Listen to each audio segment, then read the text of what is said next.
David Ortiz has been invincible during his visit to Target Field this week. His numbers for 2 games, 700 at the plate, 4 home runs, 5 runs scored, 6 RBA. He's been a phenomenal force. This afternoon, the Twins will try to contain Big Papi and the rest of the Red Sox and earn their first series win over Boston here in 4 years, and they'll send Phil Hughes to the mound to try to get the job done. Hughes will strive for 5 today, seeking his 5th consecutive win against Boston starter Clay Buchholz. Welcome back to Target Field. We welcome you back, and at the top of the list today, without question for the Minnesota Twins, is finding a way to deal with David Ortiz, a .350 lifetime hitter against the Twins. He has hit 700 in this series. Yeah, you know what, Tom? He didn't come into this series hitting 700, but certainly David Ortiz is a very experienced hitter. He's a very smart hitter. He's a very capable hitter. Those that thought that maybe his career was over, it's not. He is having his way with the Minnesota Twins starters. He is hitting the ball all over the ballpark. He is looking for pitches in his particular zone, and he is getting those pitches. And we'll take a look at David Ortiz's hot zone, where he's been hot.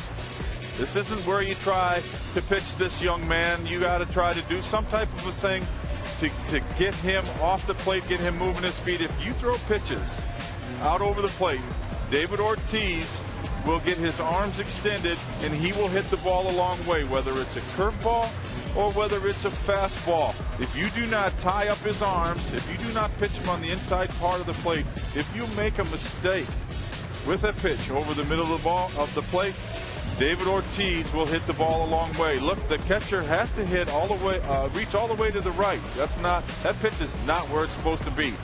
You have to find a way to make better pitches. Again, Tom, he did not come into this series hitting 700.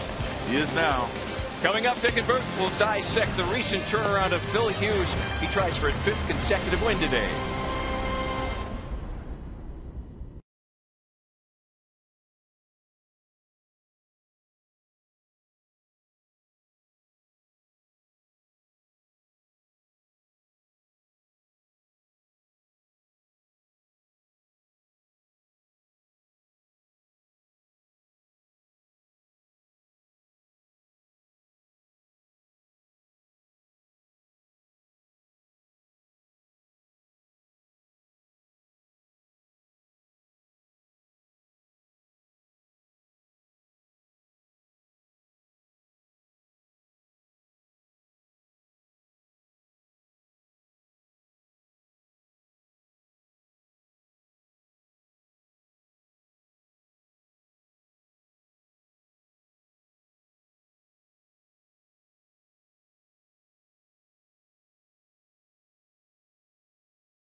Fox Sports North is presented by Menards. Save big money on all your home improvement needs at Menards. The Twins haven't won a series against the Red Sox since the Red Sox opened up this ballpark. Clay Buchholz last year was the talk of baseball. An awesome, outstanding start for Buchholz last year. This year, dealing with some injury issues, maybe left over from last year, a much different story. For Phil Hughes, the first year for him in a Twins uniform, got off to a rough start, but he's responded with 4 very good starts. Cloudy and cool afternoon here at Target Field. Dick and Bert with you for the series finale. And the Twins are resting their series winning hopes on their best starting pitcher right now, Phil Hughes. Yeah, Phil Hughes coming off a great start in his last start against the Tigers. 7 shutout innings, but prior to that, he had won his 3 previous. 4-0, 26 and a third innings. Look at the walks. Only 1 walk for 15 strikeouts. Last outing against the Tigers, he done a great job of keeping the ball down in the strike zone. He's also doing a good job of keeping the ball in the ballpark. That's his goal here today, especially against David Ortiz. The team goal in this homestand is to get back to maybe even above the 500 mark. Twins want to get back to within a game in the series finale this afternoon.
David Ortiz.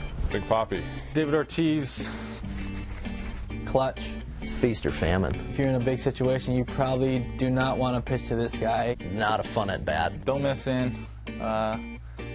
Good power guy. A couple years ago, he hit a ball right back off my butt cheek. You really have to pick your spots of where to go. He can, obviously hit a fastball inside, but if it's a clutch situation, you probably want to take your chances with the guy behind him.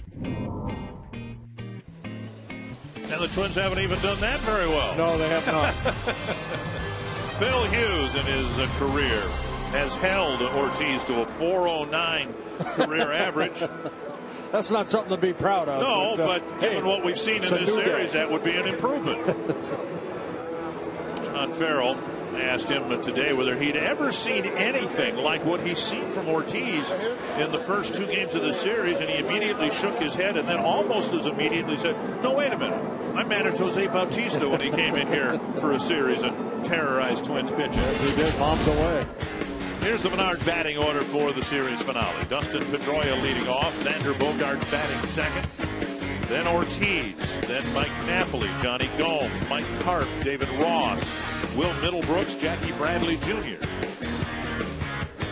Well, we showed you in the open Phil Hughes' numbers over his last 4 starts, 26 1/3 innings, only 1 walk. He's only walked 6 all season long, making his 8th start of the year. So doing a good job. Also doing a good job of keeping the ball in the ballpark. Only 4 home runs allowed for Phil Hughes. His 8th start as a Minnesota Twin. This is his 140th Major League start. And his 14th career start against the Boston Red Sox. And he'll try to pitch a scoreless first inning. Twins haven't even done that very well. A run in the first inning of the series 2 nights ago. 2 runs in the first inning last night. Pedroia takes strike 1.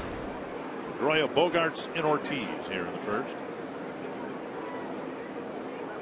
So much talk about Ortiz, but sometimes we forget about this guy right here. You know, Pedroia, he has been over his career, has been a Twins kind of nemesis. This is a table setter. This is what Pedroia is all about. Get on base for the guys in the middle part of the lineup. And over his career that has spanned since 2006, he's done a great job. He was missing with a 3rd fastball after hitting corners with the first 2. Pedroia, 30 years old, American League's MVP back in 2008 after his rookie season when he was Rookie of the Year in 2007. 1-2. Pop foul and out of play. For Hughes, for the first time in his Major League career, he's won 4 straight starts. Remember, it took him forever to get his first win, and he hasn't stopped winning since. Yeah, he had a 9-game winning streak, but most of that came out of the bullpen. But these are starts, and it's nice to see Phil Hughes, who signed a 3-year contract with the Twins, struggled in his first 3 starts, and you kind of give him some mulligans, but as the last 4, outstanding. Good pitch right there. Breaks the bat of Pedroia. 1 less bat that Pedroia will have to take back to Boston with him. The Northland Ford defense for the Twins. Jason Kubel in left field. Aaron Hicks in center. Chris Parmelee in right. Plouffe and Escobar left side of the infield. Dozier, Colabello on the right side. And Suzuki behind the plate. Big throw from Colabello. He gets to play for the Twins, but he also has this game televised back in his home turf in New England. Probably a bigger deal for his dad. 1-2. Fly ball right field. And Parmelee drifting back, making the catch. 1-1. Same umpiring crew, different assignments with Chris Guccione behind the plate. And from time to time, we like to remind fans how they rotate umpires. This is as good a time as any. Chris Guccione was at first base yesterday. They work clockwise when they rotate umpires. Yeah, it was a beautiful morning when I got up. There's not a cloud in the sky, but seemed to have gotten a little bit chillier. I brought my new sunglasses, and I'm going to wear them at some point today. I might not be able to see what's happening on the field, but I'm going to wear my new sunglasses today. 1 strike to Xander Bogaerts, moved up to the 2nd spot in the batting order. Shane Victorino getting the afternoon off so far, so Bogaerts does move from the lower part of the lineup into that number 2 hole. You know, watching Hughes over his last 4 starts and so far here today, you hear pitchers talk about it all the time. I have to establish my fastball, but that does not mean grooving one right over the middle of the plate. We've seen Hughes pitch to the periphery of the strike zone with his fastball. Up and away, and he gets a foul ball. You know, he and Kurt Suzuki kind of a duo right now. They've worked very well together, and you can kind of watch the control of a pitcher by the way the catcher moves from left to right. That last pitch, Suzuki sat out over the plate on the outer half. Hughes, when he missed, he misses that way. Now going inside, and if you miss, you go inside. You can see Hughes, as Suzuki was going through the signs, waited for the 1 finger. He wanted to throw a fastball. You know, believe it or not, that 17-inch plate, if you hit your spots, especially about the 3rd or 4th inning, that plate will expand a little bit. I don't understand how that's even possible. Ask Greg Maddux, he and Tom Glavine. They did a great job of that. But, you know, I learned early on watching Jim Perry win the Cy Young in 1970 by hitting his spots left and right. Jim Cott was great at that, too. You know, Louis Tiant, when he was healthy, you hit that glove, and all of a sudden, you know, that glove can go over an inch or 2, and all of a sudden, you're going to get a little bigger strike zone. 1 and 2 to Bogaerts. I believe 11 fastballs for Hughes in the game. That's shakeoffs there, and now some off-speed pitch. A little cutter slider right there, creates a fly ball out. So Hughes wasn't necessarily on the same page as Suzuki, but eventually got what he wanted and delivered an out-making pitch. 2 down. Here, let's take a look at our All America scouting report. If it looks the same, it is the same as yesterday when Kevin Correa was on the mound. Forget the current scouting report. You have to pitch what you feel is working for you. Start with a fastball down and away. Try to get ahead if you can, but you have to show him that you will come inside. Make him move his feet a little bit. And I'm not saying hit anybody. I'm just saying pitch him hard inside. We showed you that graphic in the pregame with Tim Laudner. Did a great job. 18 of his hits on the outer half of the plate. I think 6 in the middle, only 3 middle in. See Suzuki set up inside, but Hughes delivered a fastball that sailed outside. So Suzuki will go back in there, and it's left out over the plate. There's a pop-up behind third base. Wolf calling for it. See, sometimes hitters get themselves out. 3 fly ball outs in the first.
Have had a chance to score the first run. The Menards batting order for the Twins in Game 3. The birthday boy, Brian Dozier, 27 years old today. Yes, happy birthday, Brian. Joe Mauer, Trevor Plouffe, Chris Colabello, Jason Kubel, Kurt Suzuki, Chris Parmalee, Aaron Hicks, and Eduardo Escobar. And like Phil Hughes, it's Clay Buchholz making his 8th start of the year, looking for his 3rd win. Very high ERA. He's had 3 starts that he's given up 6 runs in an outing, but against the Twins, 3-1 with a 4.22 ERA, making his 4th start here in Minnesota against the Twins. Northland Ford defense for the Red Sox. Mike Karp is in left. Jackie Bradley Jr. in center, Johnny Gomes in right, Middlebrooks, Bogaerts, Pedroia, Napoli, the infielders. David Ross doing the catching this afternoon.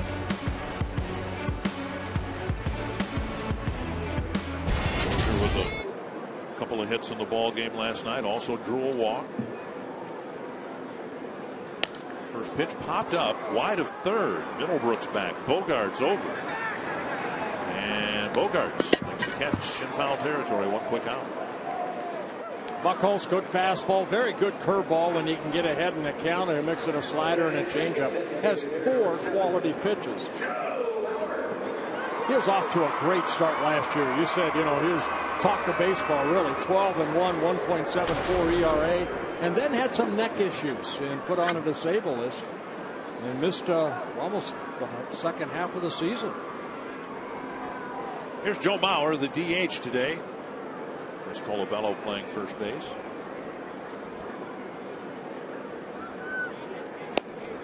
Outside, ball 1.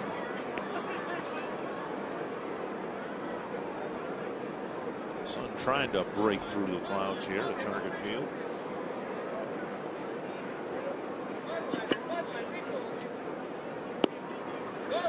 Called strike, 1-1. Bauer has seen that pitch called a strike so often this year. Teams are going out there regularly to get strike one. Whether it's actually in the strike zone or not is a matter of opinion. And now back inside. Mauer spanks at the center, a base hit. Might have taken care of his bat, but Mauer has a 1-out single. Yeah, 6 hits in 14 at-bats now for Mauer against Buchholz. The numbers last year for Buchholz, 12-1 in 16 starts, 1.74 ERA, but overall didn't pitch all that well against the Twins. Everybody else, you could see the 12 wins coming against. Two-time All-Star Clay Buchholz.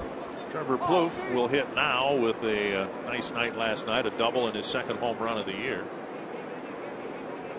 Yeah, 16 doubles for Trevor Plouffe, the most in the American League. And a strike that covers the inside corner. And that home run, his 50th career home run as a Twin. Trevor's batting average has come down quite a bit over the last few weeks. He's not alone in that category. We've seen it happen to Jason Kubel, Chris Colabello. Yeah, Trevor just 1 for 10 lifetime against Buchholz. And a strike on the outside corner. 0-2.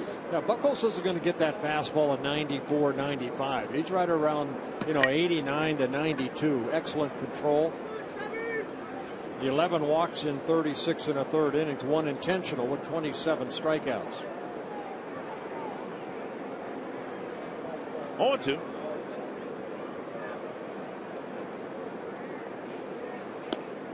And off the plate. One thing Buchholz has done, now he's making his 8th career start against the Twins, 3-1 against them. In 42 2/3 innings, he's allowed only 1 home run to the Twins.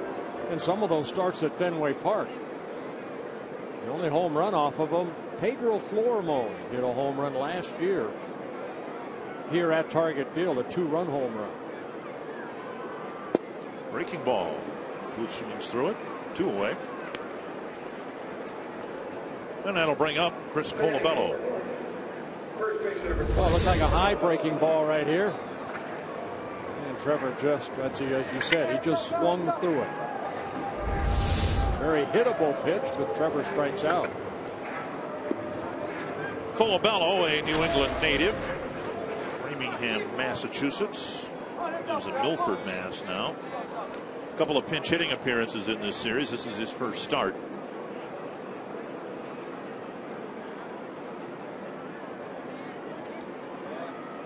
Breaking ball up and in. Chris saying the other day he shaved because he knew the games were going to be on the Boston Regional Sports Network, and he figured his dad was going to be, showing off his son on television. Wanted to be clean cut.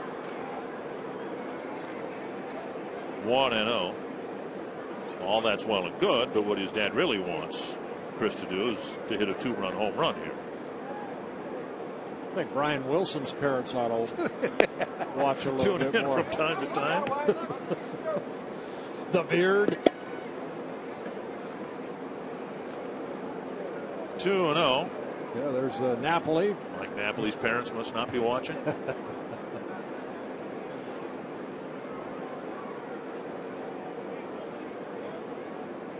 2-0. We'll see what Colabello gets here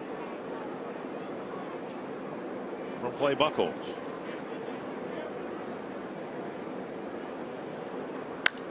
Towering fly ball, right field. Gomes comes in. Pedroia out. Gomes calls him off, makes the catch. Mauer left the board, a scoreless first inning.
And Red Sox. I'm Jamie Hirsch back here at Target Field, and today is Brian Dozier's 27th birthday, and I asked him for his favorite birthday baseball memory. He took me back to when he turned 12 years old. He said he woke up that morning and his mom gave him a card that said, "Happy birthday to my little slugger" on the front. Well, sure enough, he went out and hit 2 ground rule doubles and 2 home runs in a baseball game that night.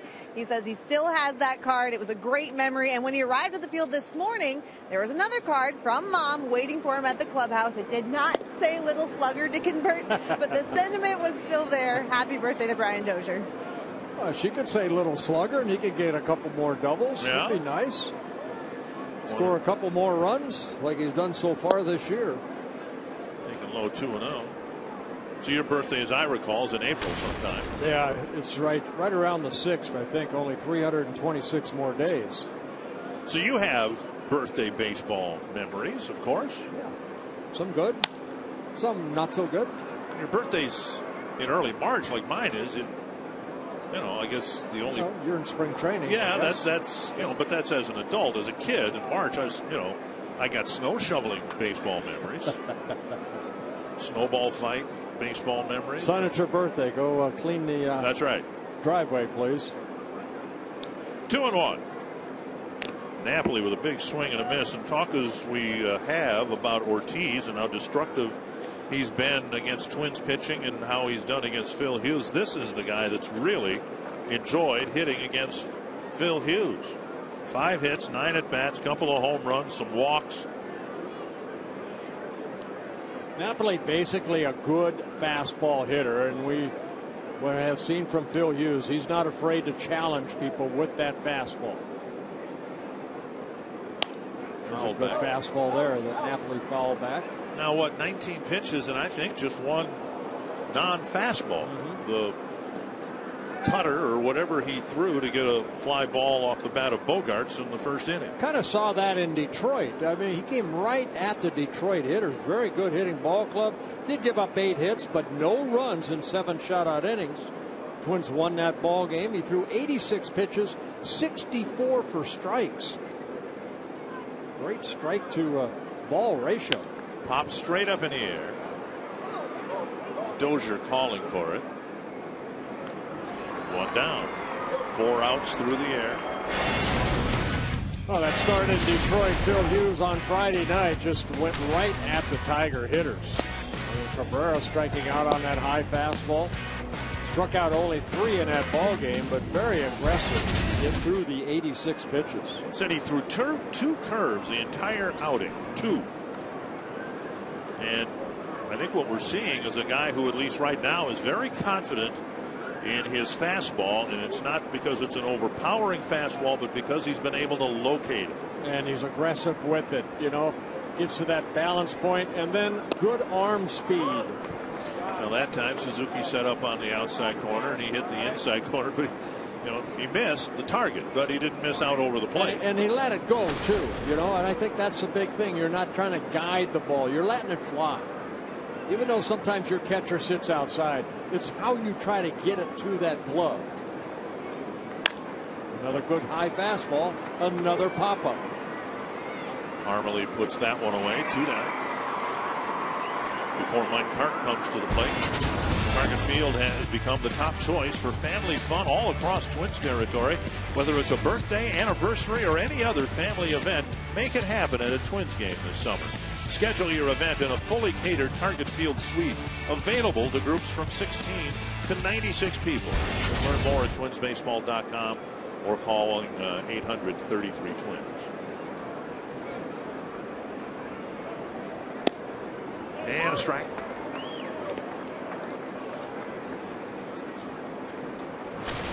Carp getting the start, in part because he's had success against Phil Hughes. Foul down the left field line, and it'll twist its way back into the seats. And Mike Carp against Phil Hughes has put up Mike Trout numbers. 5 for 10 with a home run. Again, a pretty good fastball hitter in Carp. Mike Carp in his 2nd season with the Red Sox. Prior to that, the Seattle Mariners. Shave the corner. He put Carp away quickly. Pair of 1, 2, 3 innings for Phil Hughes this afternoon. Jason Kubel will lead off the bottom of the second.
So far, final game of the series between the Red Sox and the Twins. You can tweet your photo now using hashtag NorthFanPhoto for a chance to have it shown in an upcoming game broadcast brought to you by AT&T.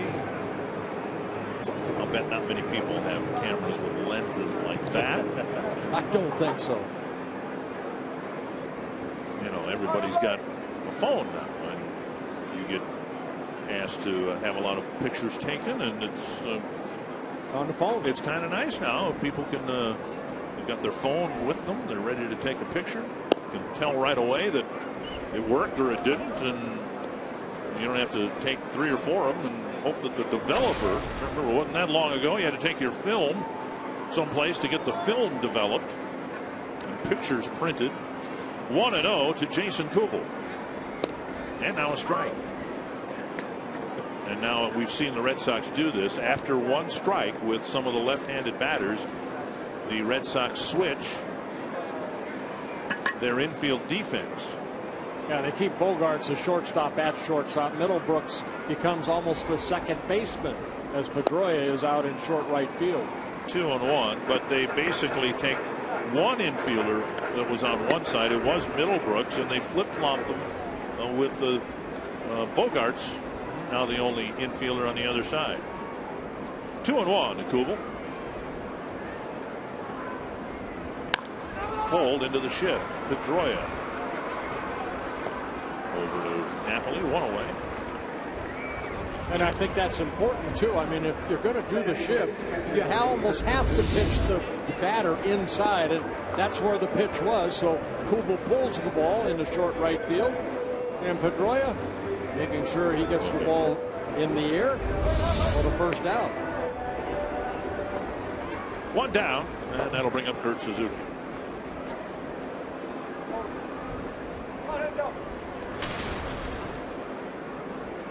Suzuki 6 for 12 lifetime against Clay Buchholz.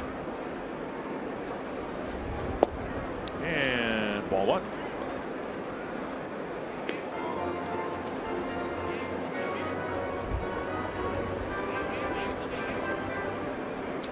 Sox playing Suzuki straight up in the infield and the outfield.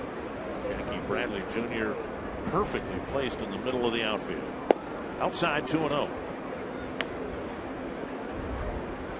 There you see the defense for the Boston Red Sox. Now he's moving over into a different cutout area. You wonder why the grass is cut here the way that it is. It's done specifically for a purpose. You'll see in ballparks sometimes in the outfield, if it is cross-cut, that the ball, as it rolls out to an outfielder, it will act like a snake. Well, Larry DeVito said he didn't want that in this ballpark, and that's why there are almost alleys cut for the outfielders. If a ground ball is hit up the middle, it'll stay on a truer course.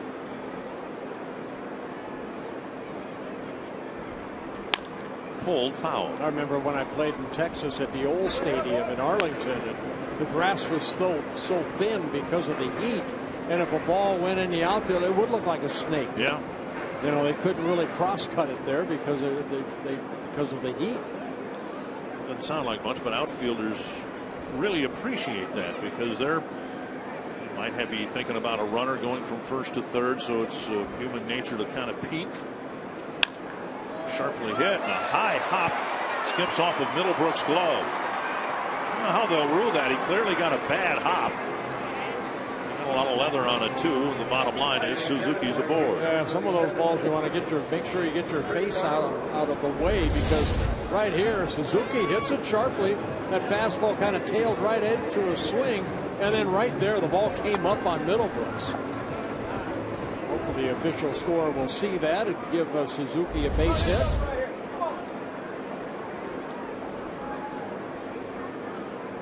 We will see. Here's Chris Parmelee hitting hero here 2 nights ago. A walk-off home run. And they do give now Suzuki a hit. Good.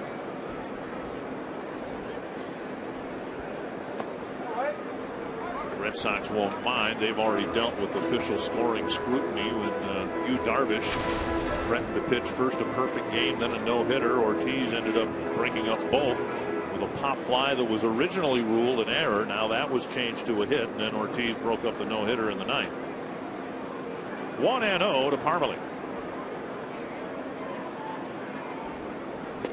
Off-speed pitch over for a strike. Speaking of no-hitters, quite a entrance to the major leagues for that man right there, Clay Buchholz. In his second major league start, he no-hit the Baltimore Orioles.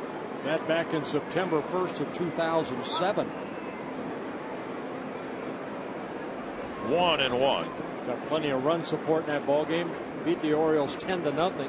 He has 4 complete shutouts at the major league level in 128 major league starts. 3 of them coming against the Orioles. Parmelee gives it a ride to right center field. This ball bumped back and gone off the facing of the upper deck. Another 2-run home run for Parmelee, and the Twins jump out in front. Good strong swing by Parmelee right there. That's what the Twins want to see out of this young man. Looks like a good day for a left-handed hitter, and we haven't had that many hitters' days in this ballpark, but the wind blowing hard out to right field, and Parmelee hit a no-doubter. Yeah, fastball down, uppercut swing. Almost a David Ortiz type of home run. And the Twins take a 2-0 lead. First early lead that the Twins have had. Actually, they had a 5-run second inning here the other night to take a second inning lead, but 2-0. Yeah, only the 5th home run that Buchholz has allowed. The ball hitting off the facing of the second deck here. 1 strike to Hicks after a foul ball. Fouled back. Hicks getting another start in center field. Really the only viable option for the Twins right now would be Danny Santana, but he's had a tight hamstring, and so he's sat the last couple of games. Santana available to pinch run, pinch hit, whatever, but held out of the starting lineup. Hicks getting a chance, and he takes a ball 1-2. So Hicks take a couple of third strikes last night. There's Santana. Drew a lot of attention positively on the road trip. Hasn't had a chance to play much here yet in the home stand. 1-2. Just inside 2-2. What they want to see from Hicks is an aggressive swing, like you mentioned last night. Took the call, third strike a couple times. I want to see him up there like Parmelee has kind of turned his aggressiveness around by swinging the bat rather than maybe hoping for a walk. Now inside 3-2. In Hicks' defense, part of his game is walking. You know, he's not been a .320 hitter in the minor leagues. His value is enhanced because he draws a lot of walks, but he's also struck out a lot. And what Chris Parmelee has learned, that the strikeouts can be tolerated as long as they're swinging strikeouts. And Hicks, behind 0-2, ends up drawing a walk.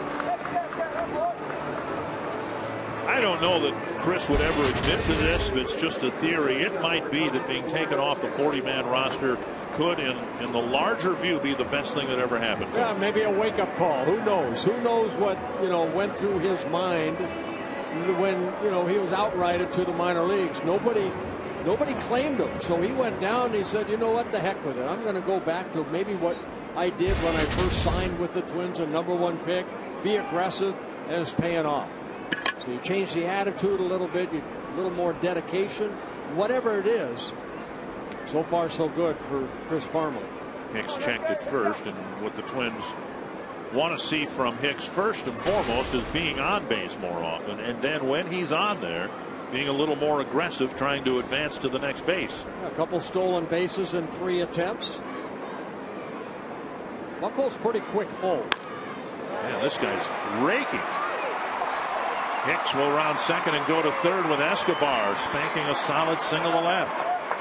And Hicks advancing to third base. 4 straight batters have reached, and again it's the bottom of the batting order getting it done. Good to see Escobar swinging a good bat from both sides of the plate, but hitting .360 as a left-handed hitter, picking up a lot of extra base hits. Not a bad pitch down, and Escobar just kind of softly hits it in the left field. Hicks goes about halfway, then he sees that ball drops in, and with his speed he gets over to third base. The Red Sox have seen this from Buchholz a lot this year. He's already given up 4 hits, first time through the batting order.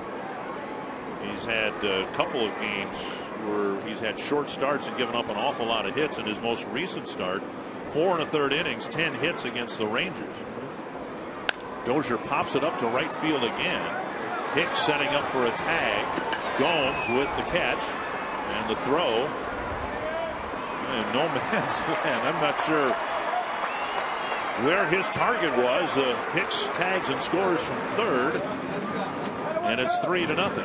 Yeah, the ball deep enough right there. Gomes almost looked like he's got some arm issues the way he threw that ball, but Hicks scores the 3rd run of the inning. Dozier picking up his 20th RBI. The Twins take a 3-0 lead. Dozier driving in number 20, and now Mauer. The first Twins hit, singling to center in the first inning.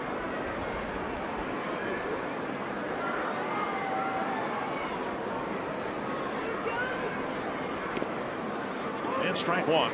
Yeah, Buchholz came into this ball game working in his first 7 starts, a total of 36 1/3 innings, 52 hits allowed. He got 13 outs in his season opening game against Milwaukee. He gave up 13 hits. Mrs. Forcier would be proud to know that I figured that out as a .500 batting average in his first start of the year. Good fastball away right there to Mauer. You remember your elementary school teachers, don't you? No. You don't? No. You had them long enough. Well, I should have, yeah. I remember my 2 years as a senior in high school. I remember those best years of your life, weren't they? 2 strikes to Mauer.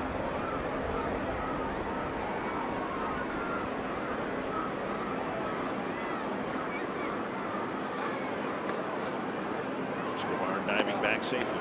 Yeah, there's been 3 stolen base attempts against Buchholz when he's on mound, and only 1 successful.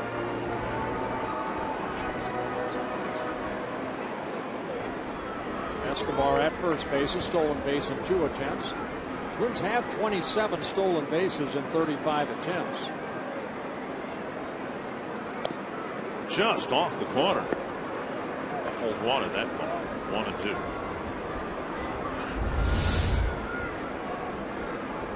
Off the plate. Every pitcher would want that. It's only the second inning. This plate hasn't grown yet, has it? Not yet. Not yet. 1-2.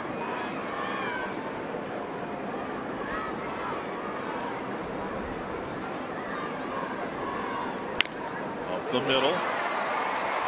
And it'll be a hit for Mauer with Bogaerts knocking it down on the edge of the outfield grass. Mauer 2 for 2, and the inning continues to Plouffe. That's a ball right back up the middle. It almost hit the second base bag. You can see it shading right there, Bogaerts, and he dove for it, got away from him, but still tried to get Mauer out at first. So Joe gets an infield base hit, his second hit of the ball game. Bring up Plouffe, went down swinging his first time up.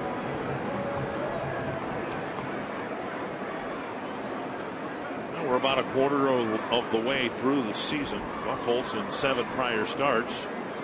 And the major leagues hitting .329 against him. It's a very high number. Wrapped toward short. Bogaerts has an easier play, and they get the force at second. Good inning for the Twins. 3 runs, 2 of them coming home on another 2-run shot from Chris Parmelee.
Your link to what's next.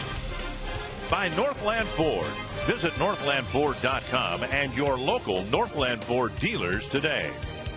And by Grand Casino. The best stories start here. And now Phil Hughes has a 3-0 lead. He has not given up a base runner yet. 5 fly ball outs and a strikeout. He'll face the bottom third of the Boston lineup. David Ross, Will Middlebrooks, and Jackie Bradley Jr.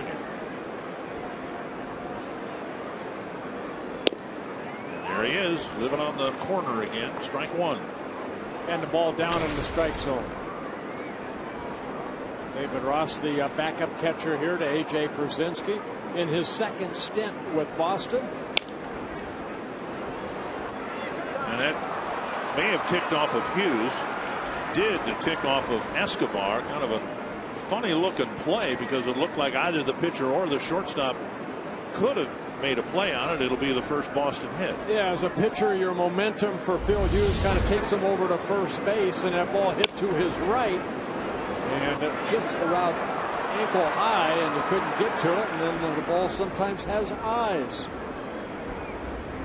Ross been bothered a little bit by some ankle injuries and limping right there. Sprained his ankle during batting practice here 2 nights ago and had to go to the clubhouse. Pitch is up, ball 1 to Will Middlebrooks.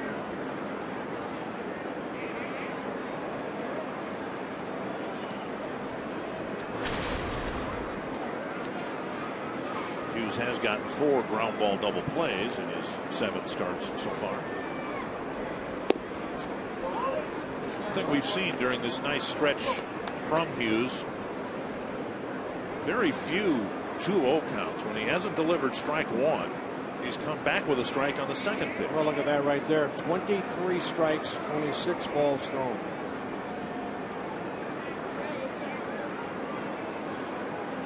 A nice range for a pitcher is 2 strikes for every ball. You'd agree, right? That's, yeah. Well, in his last start, Hughes threw 86 pitches and threw 64 strikes. That's 3 to 1. Yep. We're pretty close to it. Well, Twins are hoping that Hughes is on the pattern he's been over the last 4+ years.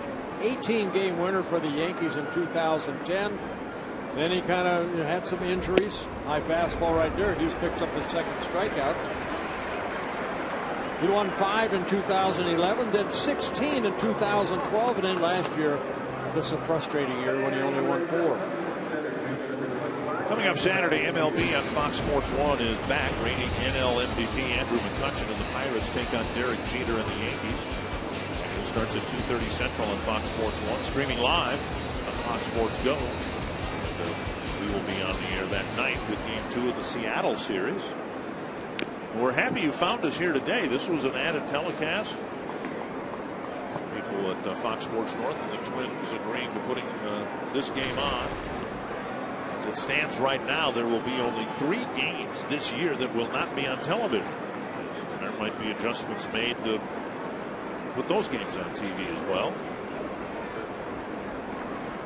1 strike. Now, when you grew up in Southern California and you had options, you could watch either the Dodgers or the Angels, but typically the TV package for teams was around 50. At least it was here. Yeah, I didn't watch a lot of TV. I always listened to the radio with Vince. You didn't watch the baseball on TV? Not that much, no. It seemed like when I grew up, I was always listening to him on radio. The left field line, chased by Kubel, put out of play. Vin Scully and Jerry Donovan. Yeah, I understand that, but now there must have been games on TV. Yeah, what were you watching on instead? Huckleberry Hound. You know what? We were 7 of us. We weren't you didn't get allowed to watch TV. Is that right? We were outside, or you find a job or you work. Wow. Yeah, my parents were tough. That hard scrabble childhood you had. And my dad had control of the TV at night too. It was a rolled up newspaper, right? Anybody comes close to. And now Bradley strikes out 2 away. Back-to-back strikeouts for Phil Hughes.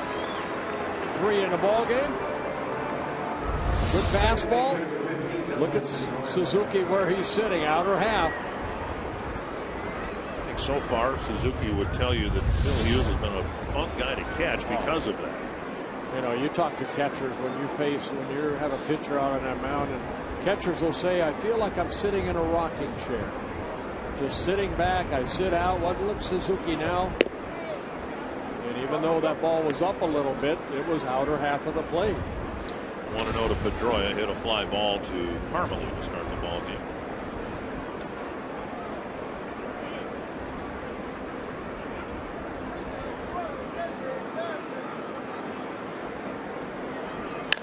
Now to center, hit right at Aaron Hicks.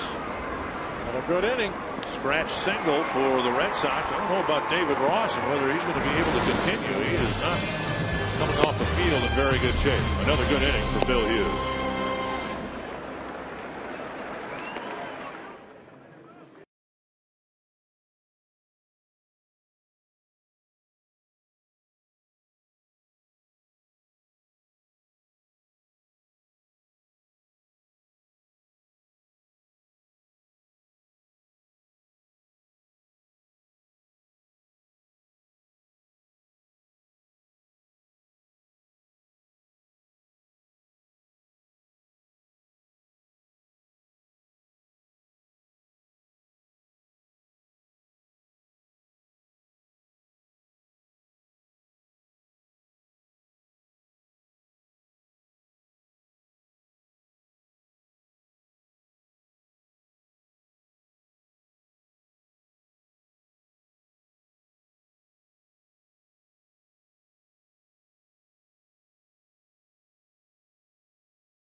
for the Twins. Let's get caught up. Well, 3 shutout innings for Phil Hughes, and Chris Parmelee giving us some offense with a 2-run home run, his second home run, 2-run home run in this series, and only 1 hit allowed by Hughes with 3 strikeouts.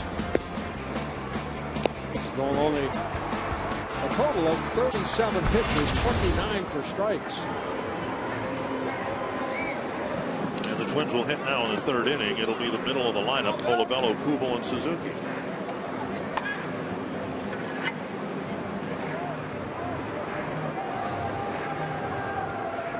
Colts with 5 hits allowed already.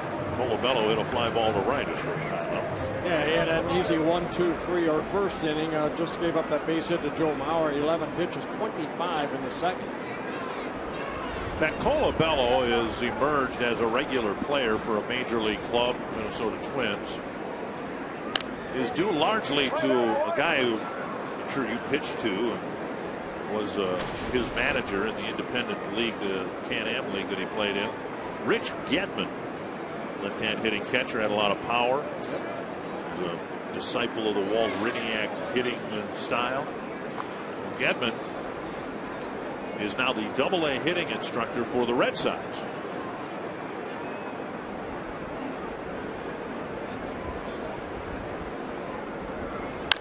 Chopper left side.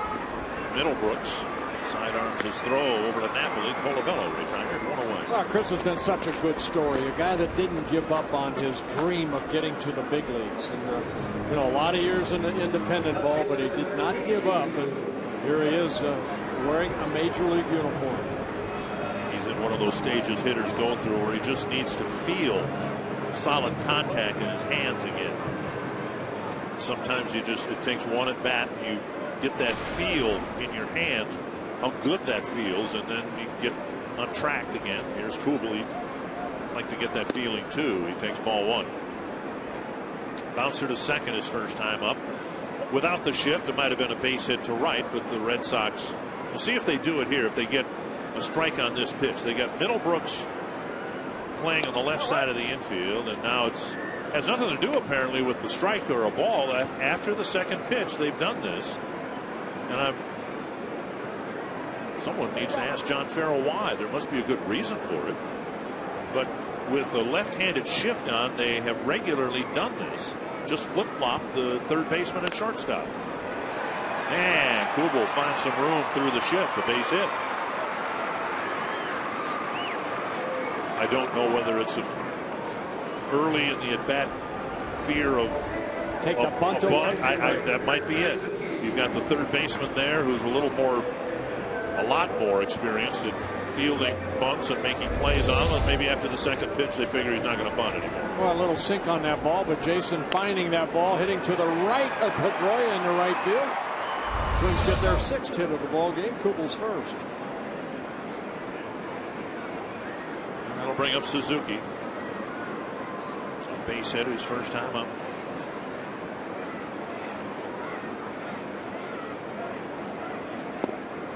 A strike at the knees. Yeah, it's been kind of hit and miss. We talked about Buchholz. He has 4 quality starts in his first 7, but when he does have a quality start, he's 2-1, an ERA at 2.80. But his 3 other starts, 0-2 with an ERA at just below 15. So he's had some good starts and he's had some ugly starts.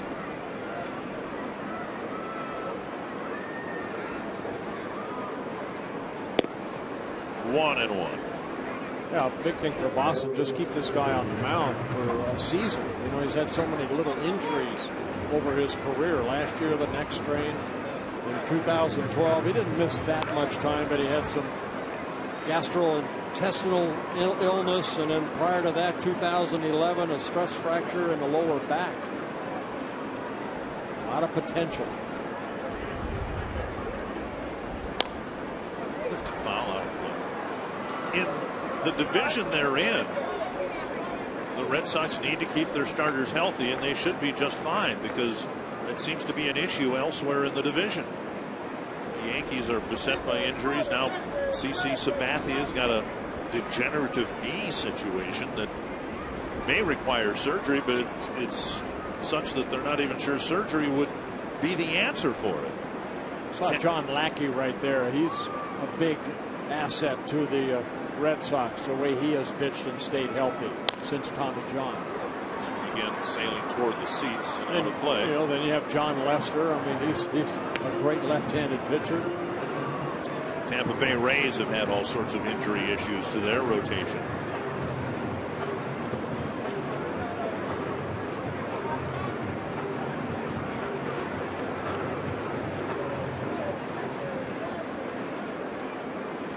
One and two.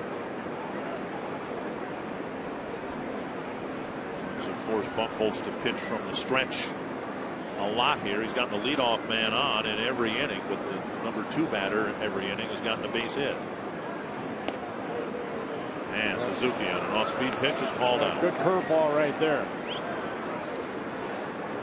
With 2 down and Chris Parmelee coming to the plate, let's go to Jamie Hirsch. Thank you, Dick and Bert. Here are 3 things that you need to know about the guy who just keeps hitting 2-run homers for the Twins. Chris Parmelee spends his offseason golfing, surfing a little bit as a Southern California guy, and as he said, being the best dad ever to his 20-month-old son, Jack. He also says he's never tried a food that he didn't like. He said the list of foods he doesn't like just doesn't exist. He likes pretty much everything you put in front of him. He is a healthy eater, and finally, he has a great memory of shagging balls at the 1998 Home Run Derby at Coors Field. He said it was an awesome experience. And then just one more thing for you. He wanted to be a firefighter growing up, and actually, if he wasn't a baseball player, he said that is what he would do. He'd be a firefighter. So there you go. Some things to know about Chris Parmelee. Very nice. Thank you, Jamie. You ever be a Did you want to be a fireman when you grew up? No. Wanted to be a cowboy. Yippee-ki-yay. No, I wanted to be a fireman. Did you? Yeah, I mean, you know, when you grow up, it's 7, 8, 10, 12 years old, and you respect firemen and what they do. I wanted to be a fireman. I think I wanted to be a cowboy because when I was a kid, 4/5 of all the TV shows were westerns. Bonanza, the Virginian, Rifleman. Yeah. Roy Rogers was on a horse. The Lone Ranger was on a horse. Wild West. Yes. 1-1 to Parmelee. Wonder why that was. Why were there so many westerns? Why were they so popular?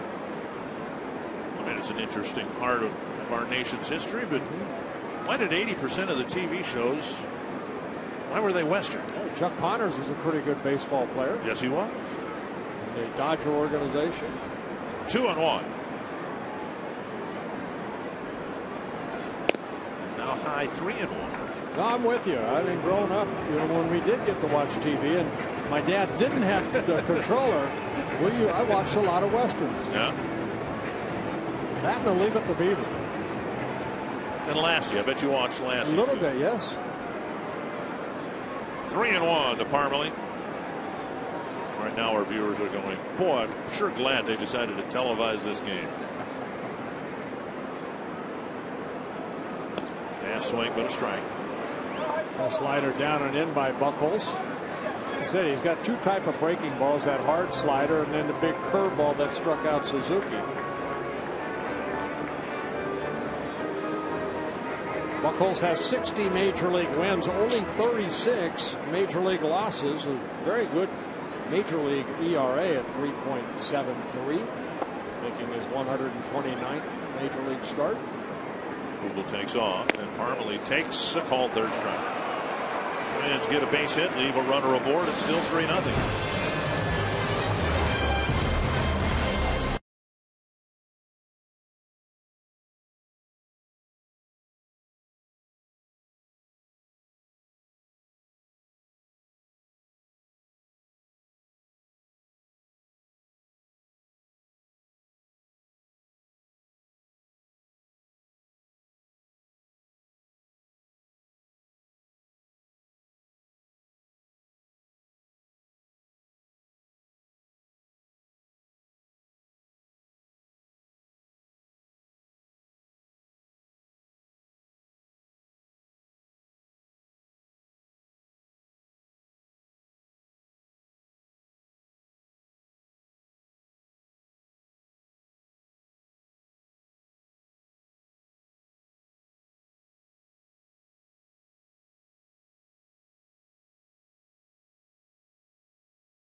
neurological promotion going.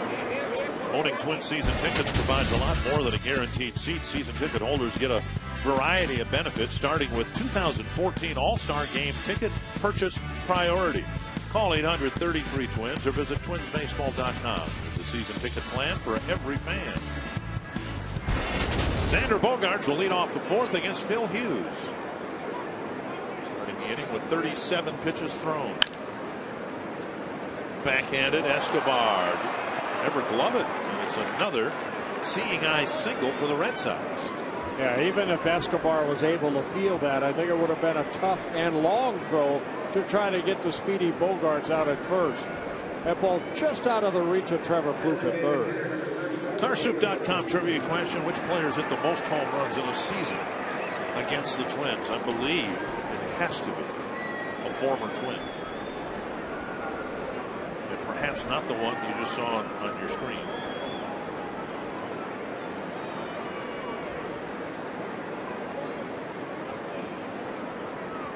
Popped up, and Ortiz sends it back into the seats. The Twins shifting Ortiz, but it's a compromised shift with a runner at first. In other words, the Twins don't want to give up the possibility of a ground ball double play, and so they've left Escobar on the left side of the infield.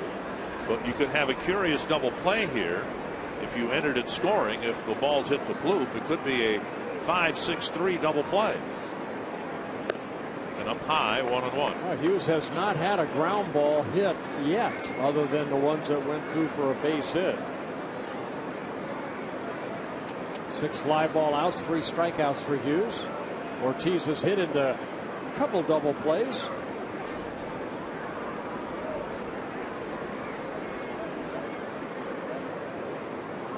Big swing and a miss, 1-2.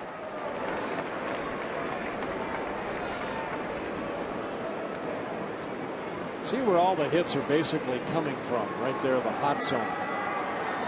Look, outer half of the plate, 18 hits out there, and then down the middle, a couple probably left the ballpark, but inside. Just going to say, you add that up vertically, and you can tell where the Twins need to pitch Ortiz. He's gotten some hits inside. There's a call, third strike. And Ortiz knew it. Strikeout number 4 for Phil Hughes. Oh, David Ortiz going to walk back, say, I missed my pitch. And that first fastball right there, he fouled off, held up on a high fastball, and then swung through a fastball, and then took strike 3, almost like a little cutter that kind of flipped the corner. One down, and now Napoli. This morning, a meeting with the media, Ron Gardenhire emphasized, of course, the questioning involved David Ortiz, but he said, it's not just Ortiz. They've got a really good lineup over there. And when the Red Sox jumped back into the game here 2 nights ago, it was because they batted around and had a succession of really good at-bats.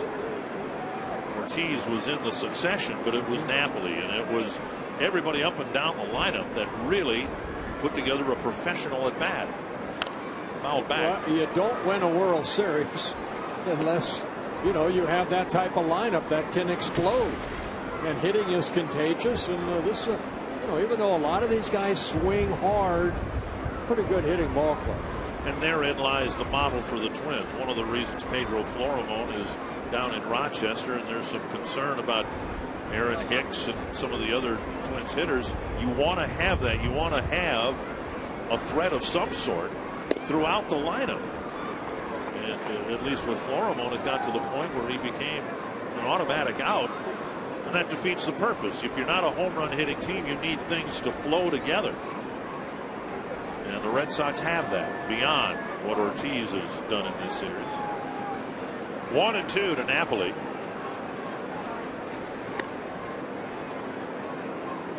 That's why I think Johnny Farrell is getting so many questions on Bradley and Middlebrooks, because they're kind of going through the same stage right now. Their lower part of their lineup is not really contributing the way that they did last year. Ellsbury, of course, now a Yankee, big part of their offense. This one popped up behind first. Dozier Makes a foul ball catch out number 2. We'll bring up Gomes. Remember, there was a little miscommunication Sunday in Detroit on a similar ball.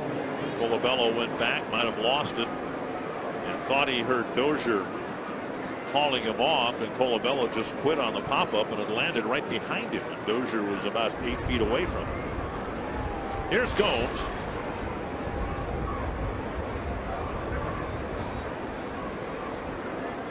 "46 pitches, 36 strikes for Hughes. Hasn't come close to walking anyone, and he hasn't walked anybody since April 20th. 3 starts, 3 really good starts without walking a man. Strike 1.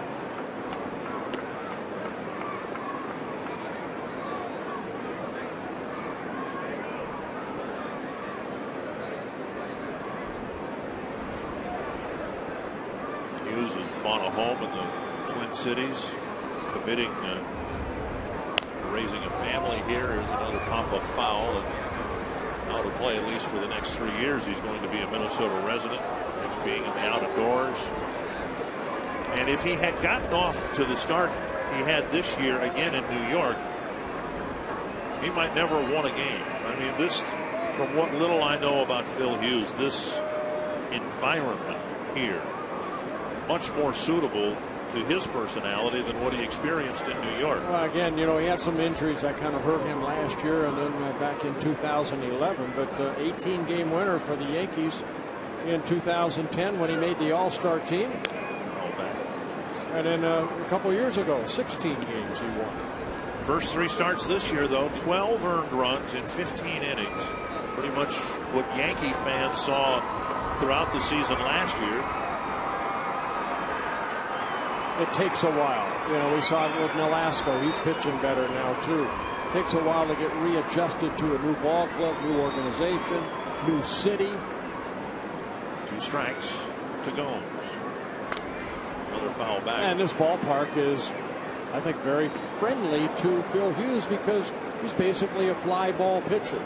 You know, in Yankee Stadium, where right field porch is, what, 312 feet down the right field line, if that. Used to be 296. Really short in right center, too. That's where a lot of the damage is done to pitchers' egos down the lines and even in right center. 2 strikes again to Gomes. Busted his bat, and over the reach of Dozier, and scampering to third is Bogart. First and third with 2 away here in the 4th. A high pitch right there. Gomes breaking his bat, but right off the end of the bat created the break, and the ball hit softly in the center field. 3rd hit for the Red Sox. Bad boy picking up the pieces. Need a set of instructions to put it all back together. See, right off the end of the bat almost splices in half. Gomes gets rewarded with that flare into short center. Carp at the plate, representing the tying run. 3 hits so far, none of them well hit, but a dangerous man at the plate. Dozier picks it up, has no play. A one-hop smash off his glove, and the Red Sox have a run.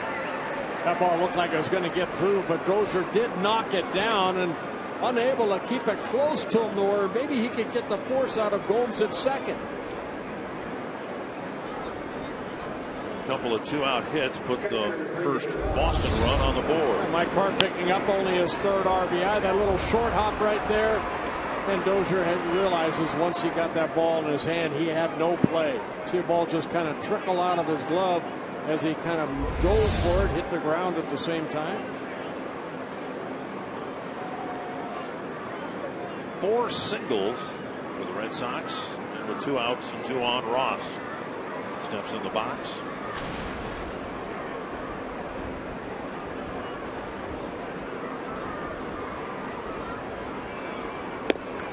Swing and a miss. Ross the backup to A.J. Pierzynski. Interesting interview between 2 catchers, Tim Wadner and A.J. Pierzynski, in the pregame show. I enjoyed that. Yeah, AJ moving up the ladder as far as games caught in his career, over 1,700 games caught. He's going to be passing Johnny Bench here shortly. Pretty nice company, A.J. said. A.J. saying he has no interest in becoming a manager, but he thought David Ross would, be interested as a backup catcher. And Tim's question was how many involved the number of former catchers who are managers in the big leagues. I mentioned 13. Now, a lot of those guys weren't everyday catchers. Right. A lot of them were backup, kind of like Mike Redmond, who's now, managing the Marlins. And a former Twin backup catcher Tom Prince, I think, is still managing in the Pirate organization. 1-2 to Ross. And it ends the inning. A couple of strikeouts for Hughes, but the Red Sox get 3 singles. Make it a 3-1 ball game.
Timeless moments are a pair of firsts in Major League Baseball history. On this day in 1941, Joe DiMaggio's 56-game hitting streak started against the Chicago White Sox. It ended 2 months later against the Indians. And in 1973, Nolan Ryan threw the first of his 7 career no-hitters in a 3-0 win against the Kansas City Royals. I have one that I think trumps that, and it happened 96 years ago. And so I'm challenging your memory. I wasn't in that game. You weren't in that game? No. You would have loved to have seen it. It's Aaron Hicks leading off the Twins' 4th, taking ball 1. 96 years ago today, Walter Johnson. Ooh. I know he's one of your favorite old timers. Yes. He started a ball game, and he finished it. He won 1-0. How many innings? 18 innings. It's when men were men. Wow. Unable to brush his teeth the next day. I tell you what, I would love to go back in a time capsule and see 2 pitchers that I look at their numbers and say, wow. Cy Young, of course, how the game was played, back in the 1800s, early 1900s. And then Walter Johnson, 110 shutouts in his career. Including one that went 18 innings. Wow. What's interesting about that, of course, the time was different. I've never seen any footage. I don't think they didn't have moving pictures of Cy Young, but I have seen some of Walter Johnson. And he was a mechanical mess. I mean, he was just kind of a sidearm slinger. I mean, pitching coaches would have had a field day with him, trying to get him to straighten his mechanics out. 1-2 to Hicks. And protecting the plate. Good I to don't see. think they had the Tommy John back then either. So, I mean, what did he pitch? Almost 6,000 innings. Yeah. I know when I first signed and you get to the big leagues, you looked at Walter Johnson, I believe, had over 3,500 strikeouts. That was, I mean, that stood for a long time. And there's nobody ever going to pass that. And he's driving it to the right center field gap. And a nice leaping catch by Gomes. Good at bat by Aaron Hicks, and Gomes cut it off. Yeah, Gomes not the quickest out there, but he kind of leaped at the last second, made a nice catch, and I think he got up as quick as anybody I've ever seen dive for a ball. Watch him right here. He makes it, dives, and look how quick he gets up. Look at the size of back in. Look at the size of his glove. That's Dan Gladden's glove. That's TC's glove. That's a nice catch, though. He's got a first baseman's mitt out there. Escobar backs out of the box, takes a strike.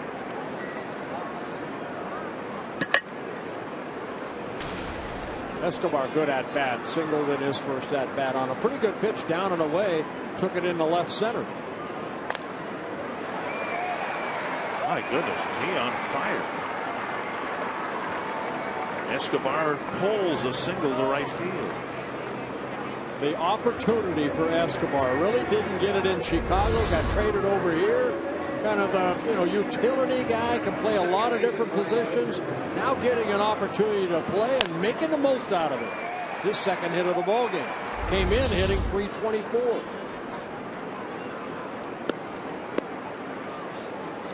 Dozier at the plate. What's nice is Escobar's picking up multiple hits in games from the bottom of the order someplace. On the one hand, you say, hey, it'd be nice to maybe move him up in the order, and the manager feels right now, let's leave him right where he is. One strike to Dozier. Sacrifice flies last time up. Dozier would like to get a hit right here on his 27th birthday. Escobar a steal and 2 tries.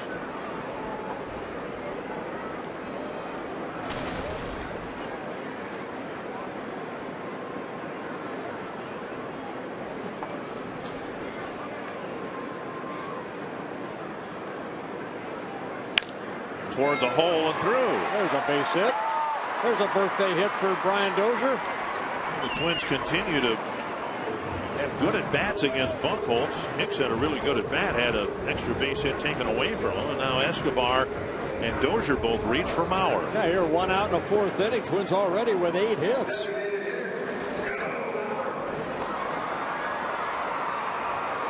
Mauer with 2 of the 8 hits.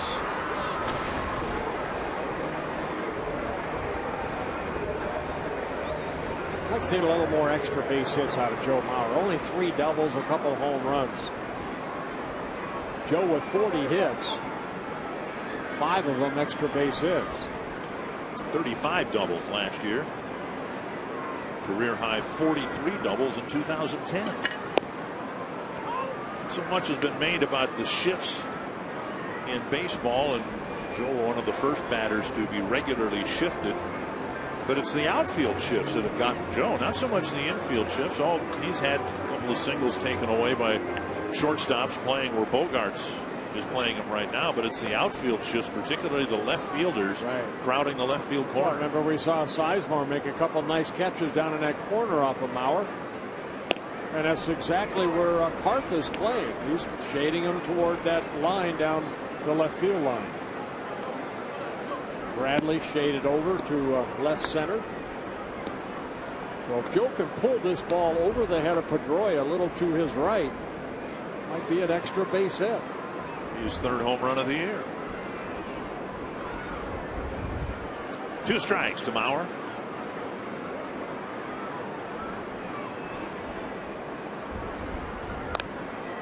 One thing, and again, I'm not superstitious, a lot of our viewers are, so if he strikes out here swinging, go ahead and blame me. But one thing we've seen from Joe as his batting average has climbed, far fewer swings and misses. And I think he's probably had to expand his strike zone a little bit after being called out so many times, but see what he does here. Still behind in the count, 0-2. I'll see where David Ross sets up. Now he's creeping outside. ball to short. What a turn by Pedroia. Pedroia with an acrobatic turn of a double play, and the Twins are done in the fourth. The guy is a gamer.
Pepsi fans of the game braving the cool temperatures.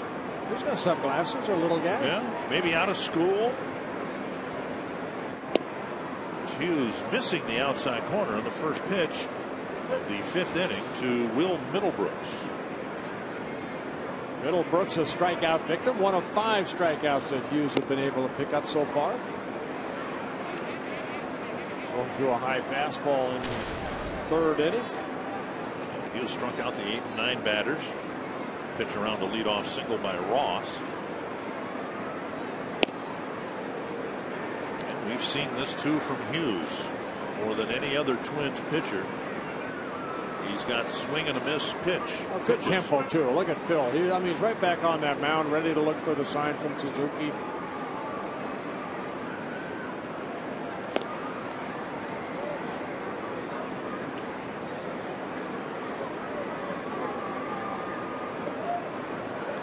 Two and two. He was 27 years old.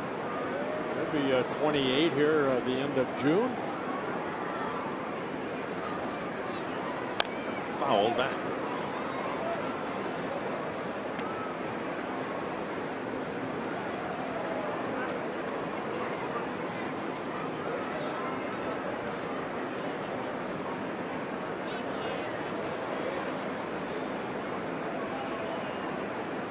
Out hitting the Red Sox 8-4. Enjoyed an early lead for the first time. They scored first for the first time in this series.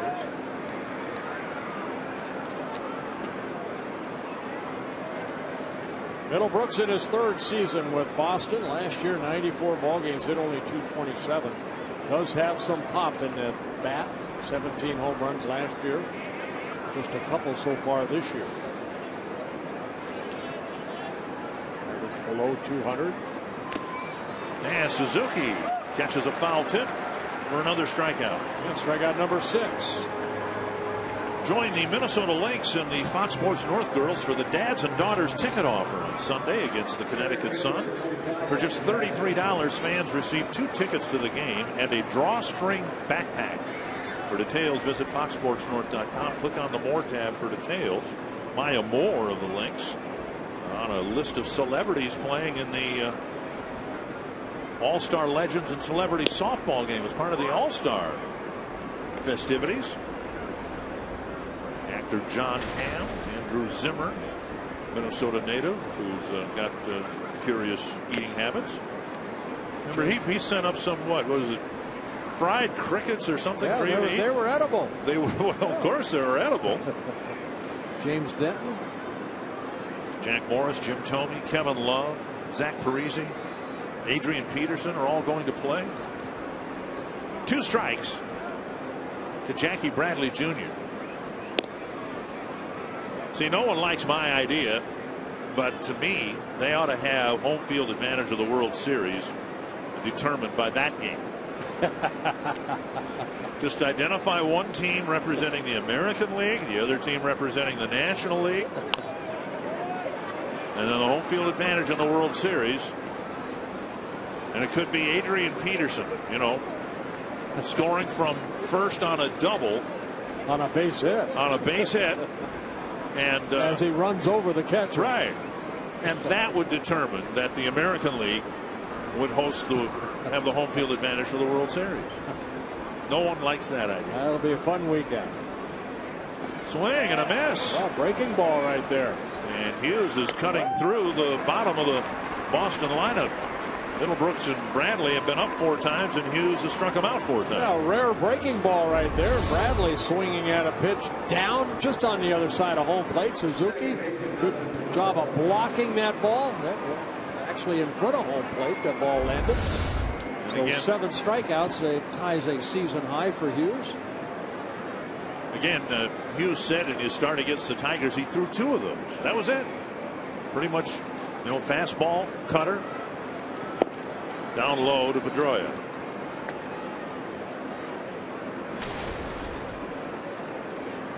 Well, if you're going to only throw a couple, make them count. And he did to Bradley there. Deep to left. Kubel over to the gap. One hops the wall, and Pedroia has a 2-out double. And that'll get Bogaerts to the plate. 15th double on the year for Dustin Pedroia. It does come with 2 outs here.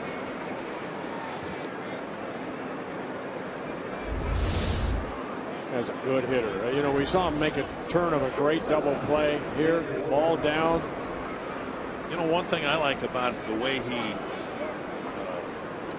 plan he has in his at-bats early in the count, he's swinging hard to hit at 500 feet. He can't, but he can hit at 400 feet. But I mean, he tries to smash every ball he can early in the at-bat and then tones it down from there. Bogaerts singled and scored his last time up. Up and away, ball 1. I think, you know, after this 3-game series, I think you'd ask Brian Dozier if he enjoyed watching Pedroia play, because this guy knows how to play the game. He plays the game hard. I think Brian Dozier kind of out of his type of mold right there. 1-0 to Bogaerts. And a strike. Pedroia is whatever the baseball equivalent of a gym rat is. He lives at the ballpark.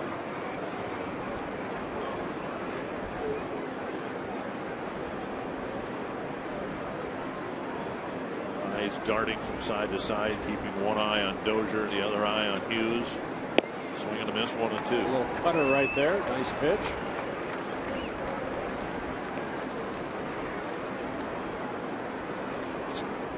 Three times now this year, Hughes has struck out at least 7 in a ball game. Career high 10.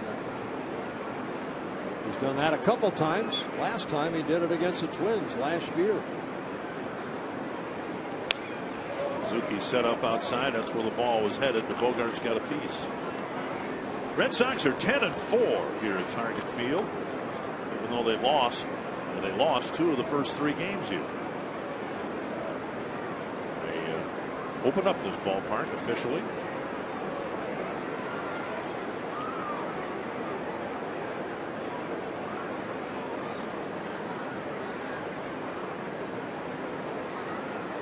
What I remember about that series, of course, opening day, how special it was. How many times you get to open up a beautiful ballpark.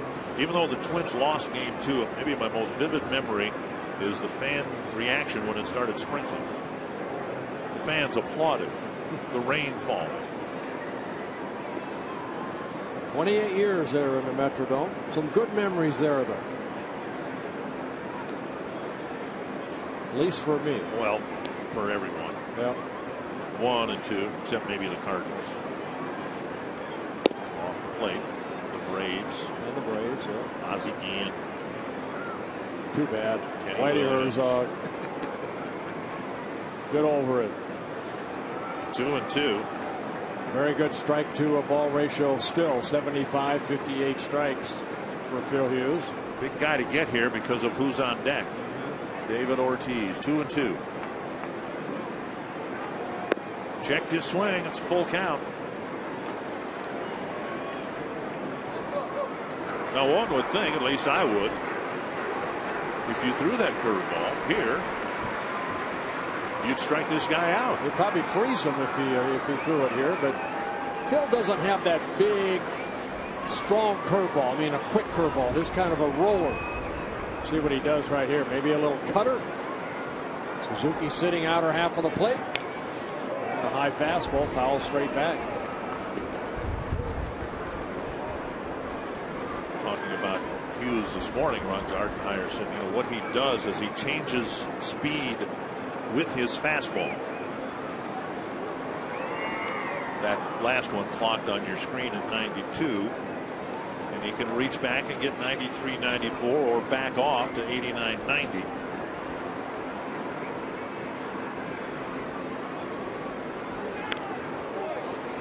Another one at 92. Another foul ball.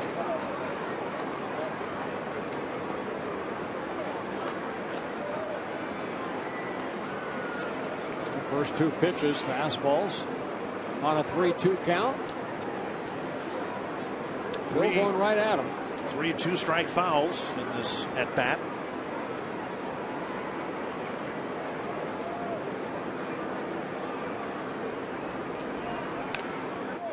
Another fastball ticked up a notch to 93, but another foul straight back.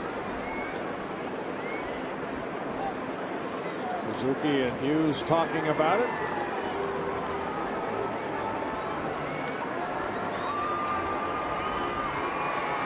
This is why there's so few complete games pitched generally in baseball, but in particular against this Red Sox team. Hitters who do this. One of the reasons Pierzynski is such a good fit for them. He fits right in. Another 3-2 to Bogaerts. Suzuki hand delivered the last baseball, and apparently in agreement they wanted to keep going after Bogaerts with fastballs, at least on that next pitch. Big Papi on deck.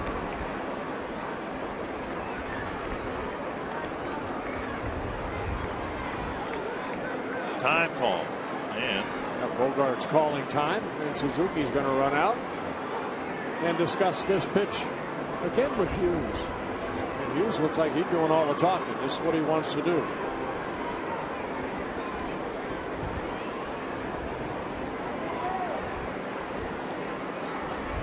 a lot of pitches this inning and in this at bat. This will be pitch number 25 this inning. Number 81 in the game. Another foul back on another 93-mile-per-hour fastball. Well, good job in the first 3 innings, and the last couple, 19 and so far 25 here in the 5th.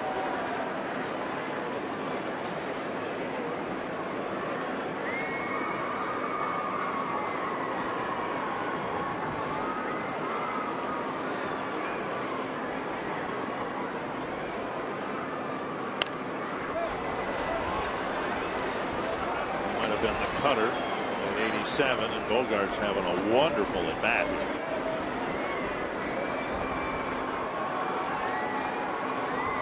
Stayed alive through a sequence of 92, 93-mile-per-hour fastballs.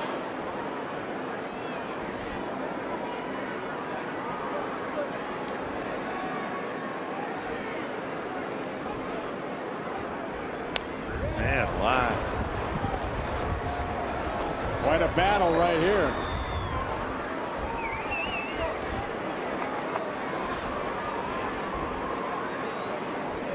Pitches so far in this at-bat, 13. 8 2-strike fouls. Well, a lot of it is, I think, who's on deck is Ortiz. He wants Bogaerts to hit the ball right here. Hopefully one of those sacrifice flies. There's good. One of them. You are good. All right.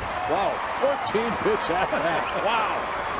Another good inning, albeit a long one for Phil Hughes.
Hirsch inside the Minnesota Lottery winner's circle with a very special couple, Jim and Deanie Iverson. They are celebrating their 60th wedding anniversary. It sounds like you have been coming to Twins games for a very long time, Deanie. 50 years. When was your first Twins game? In 1964. Oh my gosh, so yeah, 50 years right on the nose. And why is it so special for you to come every single year for your anniversary? We just have been doing it so long that we just expect to do it. We love it. Do you have a favorite Twins memory? Oh, the 1987 World Series. That a girl. That a girl. Oh, Bert Blyleven is in my ear saying, that a girl, that a girl. He likes that answer. We're going to give you $100 worth of scratch offs to the Minnesota Lottery to help you enjoy your special day. Thank you.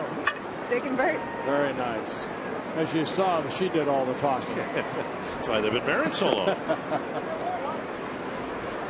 What a nice couple. 1-1 to Trevor Plouffe leading off the fifth for the Twins. The Twins have had threats but have not added on since they scored 3 runs quickly in the second inning.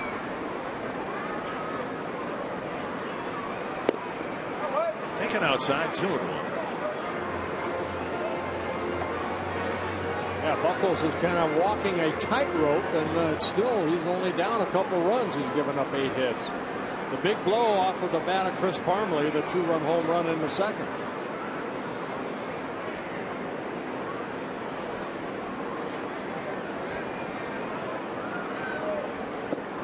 And now inside 3-1, Colabello on deck.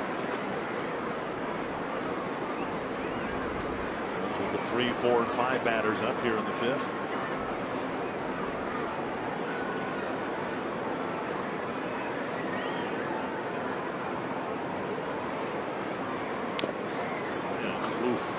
He was right on that pitch, but he fouled it off the catcher. 3-2.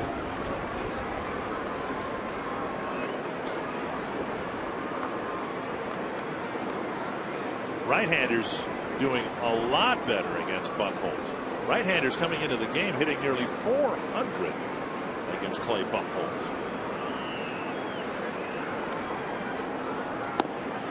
And Plouffe takes a leadoff walk. Buchholz upset at himself. His second walk of the ball game. Walked Aaron Hicks in the second inning, and Aaron Hicks scored.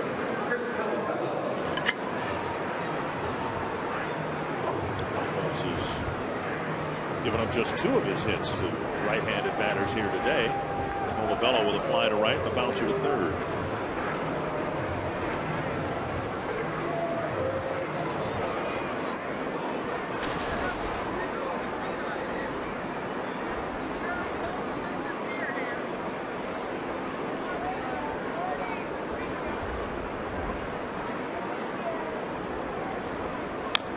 Chopper, foul, 1 strike.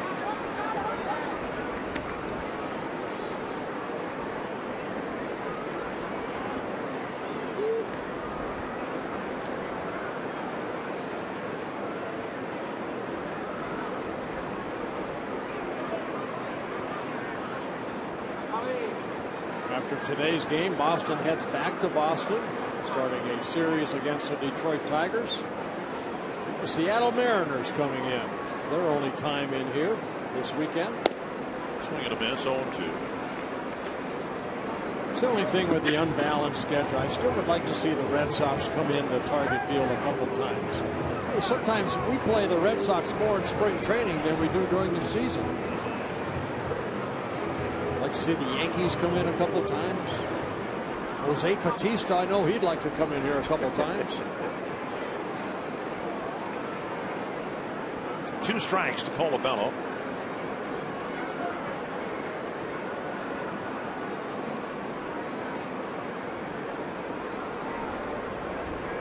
Right down the middle. Chris definitely looking for something else. Bring up Kubel. There's some notes from around Major League Baseball. How about Tanaka? My goodness, what a start. Sox have seen him, and some of the members of their media saying that he is really something special. How was he 24-0 last year in Japan? David Murphy having a good night for the Indians, and Jose Abreu, another home run. Here's Kubel. Single in 2 trips. And missing ball 1. Now, do you consider Tanaka and Abreu rookies? You'd have to.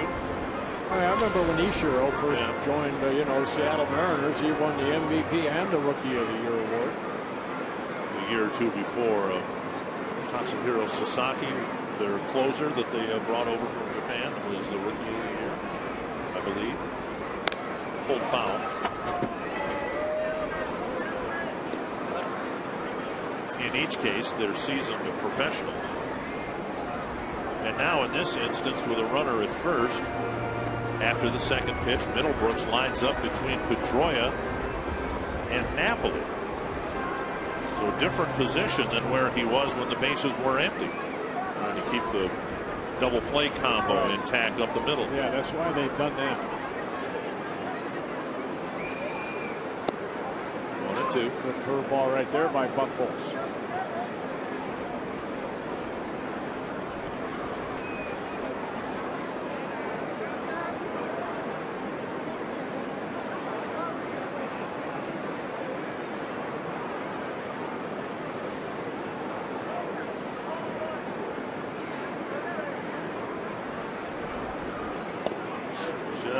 Well, it did catch the corner. Two-seamer coming back. Jason Kubel asking home plate umpire Chris Guccione, wasn't that inside? Instead, second straight ball, 3rd strike. And the 5th strikeout, you see that ball come back and clip the corner. Struck out 5 for Buchholz. Last 2 games, the Twins have struck out 13 times. 11 of them have been on called 3rd strikes. Here is Suzuki. Called out his last time up.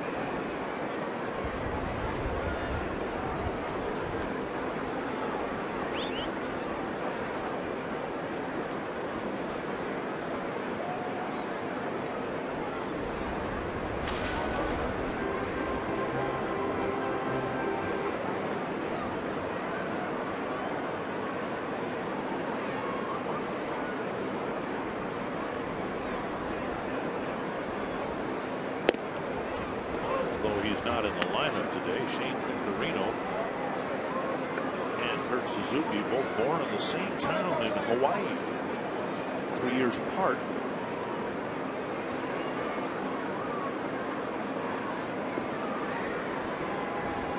Strike to Suzuki.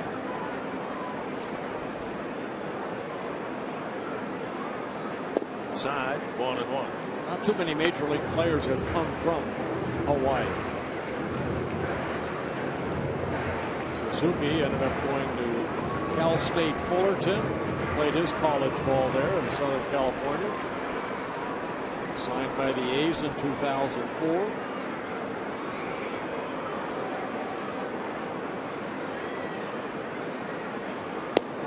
Checked his swing, I don't think in time. Yep, it's a strike, 1-2. Name of the town is Wailuku, Hawaii. W-A-I-L-U-K-U. See the barrel of the bat just go right in front of home plate. That's what Sean Barber saw at first base. First base umpire. 1-2.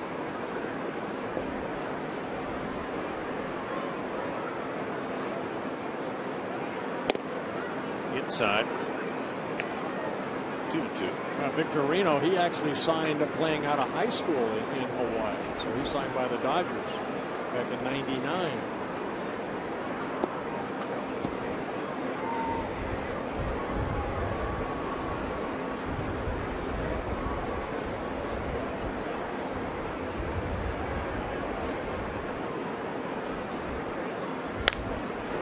And Suzuki pokes a single to right. Bloof will hold up at second base. Good hitting by Suzuki. Came into that at bat hitting .315, a career .253 hitter. Been a nice pickup for the Twins. Very professional at bat right there. Not trying to do too much, but just pitch outer half of the plate. Just taking it with him. Ball stayed about bell tie, but just take that ball. You're going to pitch me away. I'll shoot it into right field. Pitch runners at first and second with 2 outs. Twins need a 2-out hit here. They've had ample chances to add to their 3-run total. Normally put them in front 2-0 with a long home run off the facing of the second deck in right center. And he was called out on strikes. Squirted to Middlebrooks. And that ends the inning. The Twins leave 2 more aboard. It's still 3-1.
FoxSportsNorth.com view a photo gallery from the series against the Red Sox. And after the game, check out a reaction from the locker room and Tyler Mason's game analysis.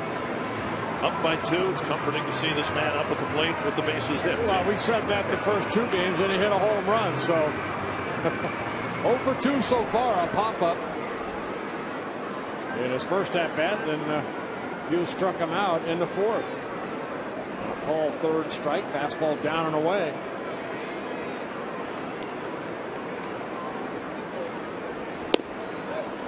Check swing, an appeal. No, ball 1. Hughes had a long 5th inning. Didn't give up a run, but gave up a 2-out double to Pedroia, and then had a marathon battle with Xander Bogaerts. Well, it might be me, but it looks like Ortiz moved up closer to the plate. Another fastball inside, just missing. Now 2-0. Could have swore his back foot was maybe about, I'm going to guess, 8 inches to a foot. And now it looks like he's moved a little bit closer to the plate. And hitters do that. They make adjustments. Hot ground ball. 2-1. Maybe because he struck out on that fastball away.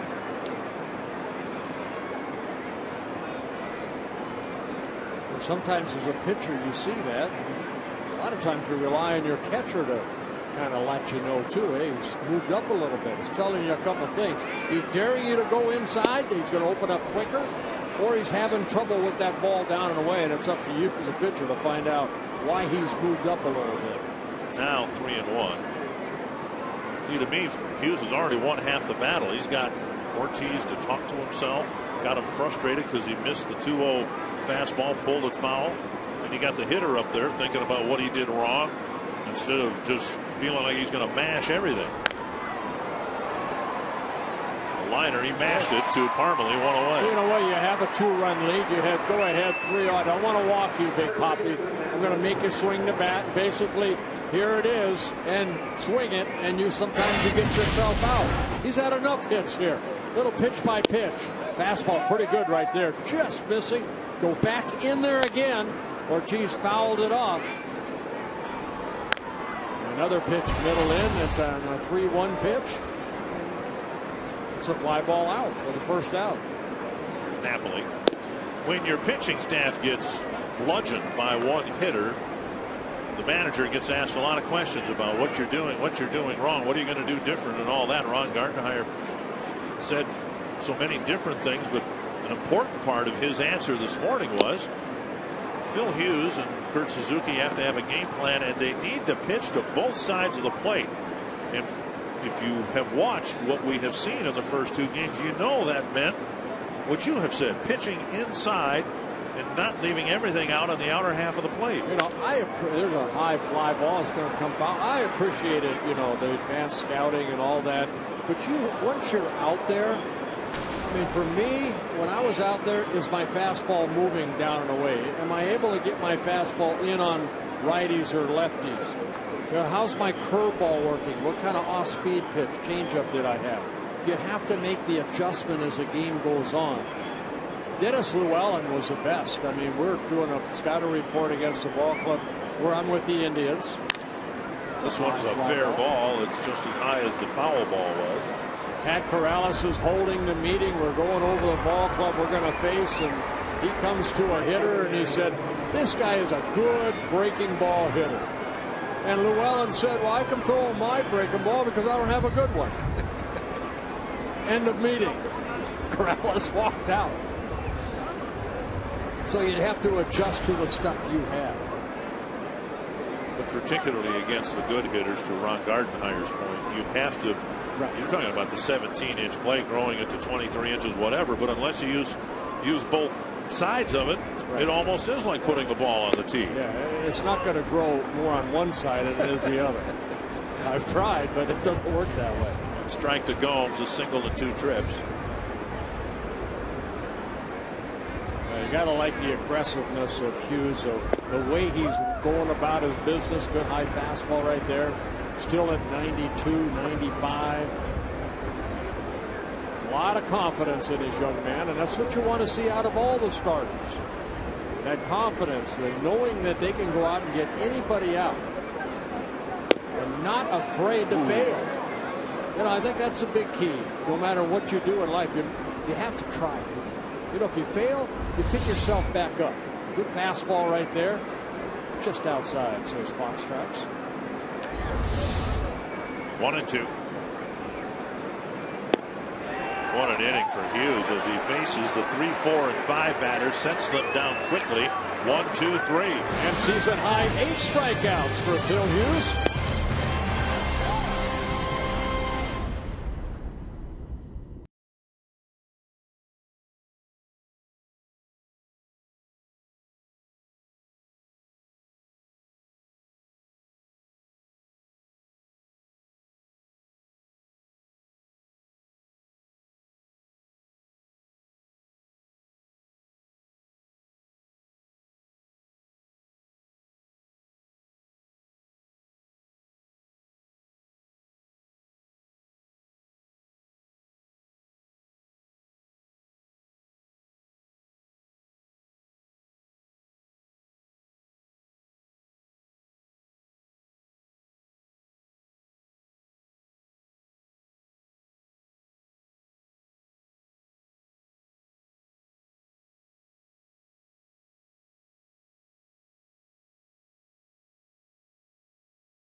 Toyota. Let's go places. To find your nearest Toyota dealer and check out our current offers, visit buyatoyota.com. And by Sanford Orthopedics and Sports Medicine, for the everyday competitor in all of us. And a very competitive start for Phil Hughes. Looks like his day is done with 6 impressive innings. Just 1 run allowed. I'm not saying anything. Well, comment then on this. The Sanford Health Injury Report. Another one. More Tommy John surgeries. My goodness. Probably Martin Perez is a candidate for that. Matt Harrison with ongoing back problems. Right. That's a blow for the Texas Rangers. Aaron Hicks takes ball 1. Hicks has had some encouraging plate appearances here today. Fell behind 0-2 in the second. Ended up drawing a walk and scoring. And then he battled in the 4th. And hit a line drive to right center. And Johnny Gomes made a nice running catch of his drive. Tap foul, 1-1. Well, if Hughes is done, and it looks like he is, 8 strikeouts, 10 fly ball outs, no ground ball outs. Yeah. A couple of ground ball hits. Right. But none for outs. Were Buchholz, 5 fly ball outs, 5 ground ball outs, 5 strikeouts in his first 5 innings of work. 1-1 to Hicks. 2-1.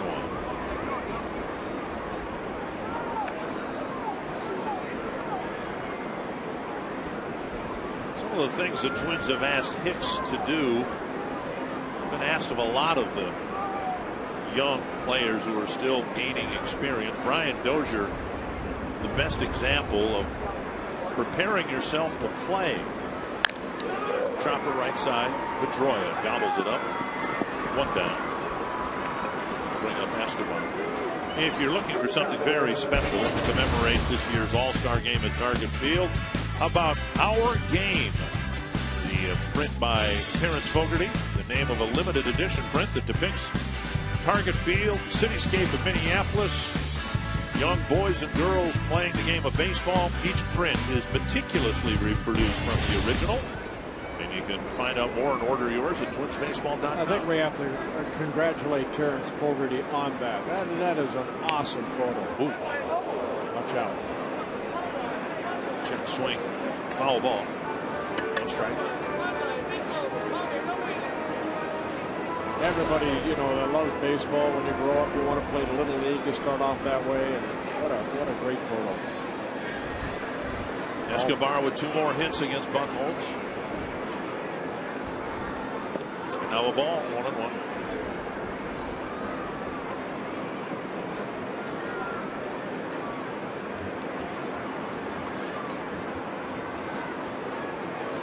.90 pitches for Buchholz.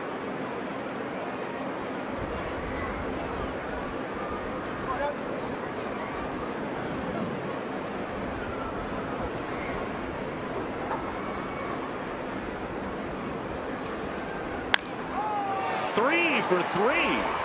Bradley hustling to cut it off. Escobar digs for 2, and he's in with a double. That is an outstanding job by Escobar. He knew that Bradley, as a right-handed center fielder, would have to go and get this ball to his left. Spin, and Bradley a little trouble getting that ball toward the end, back to the infield. But what makes it is right here. Escobar, good swing. It's how he got out of that box and hustled down that first baseline. See Bradley getting to it, and then right there, a little trouble getting it, but watch this hustle right here. He was not going to stop here. It was going to be a 1-out double, and he got it. His 11th double on this 3rd hit of the ball game. Dozier takes outside ball 1. You can see pop-up slide, and taking 1 step toward third base when he saw the loose ball in the infield. So even 2 wasn't enough to satisfy Escobar. These aren't broken bat flares he's getting. He's hitting bullets all over the field. I like his energy, too. A lot of energy. 1-0 to Dozier. And strike over the inside corner.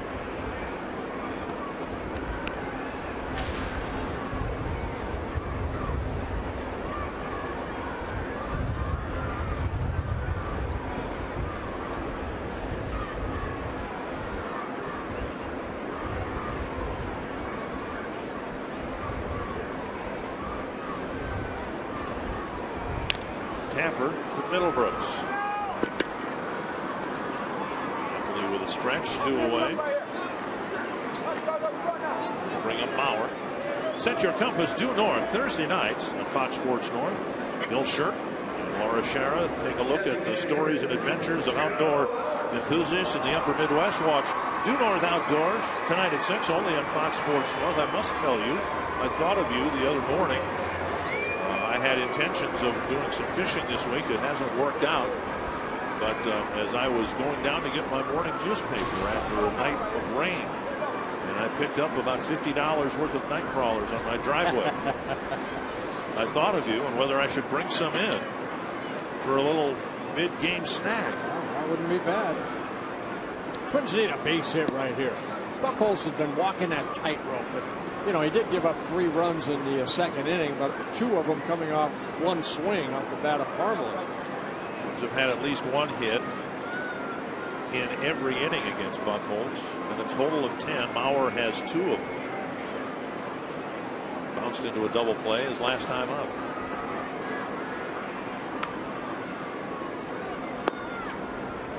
And Ross pops out of his crouch, bluffs a throw to second base.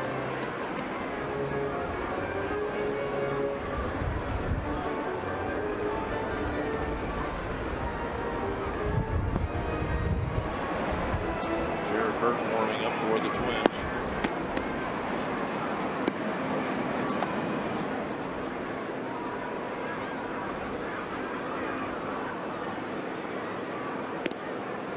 Two and 0.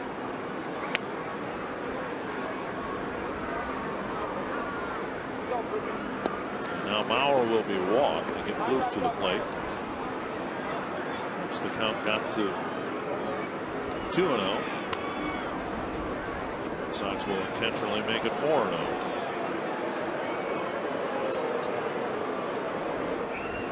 We'll see how this works out.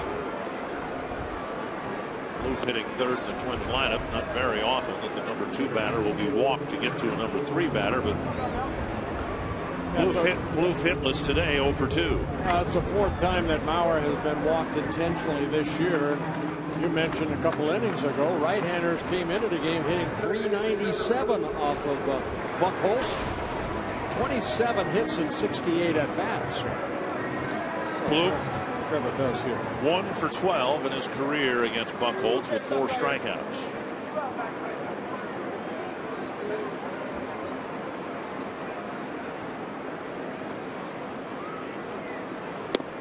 And he takes a fastball, strike 1.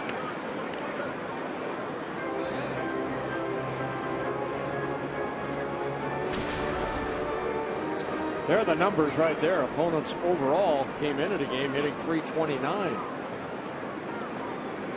And 52 hits in 37 innings pitched coming in.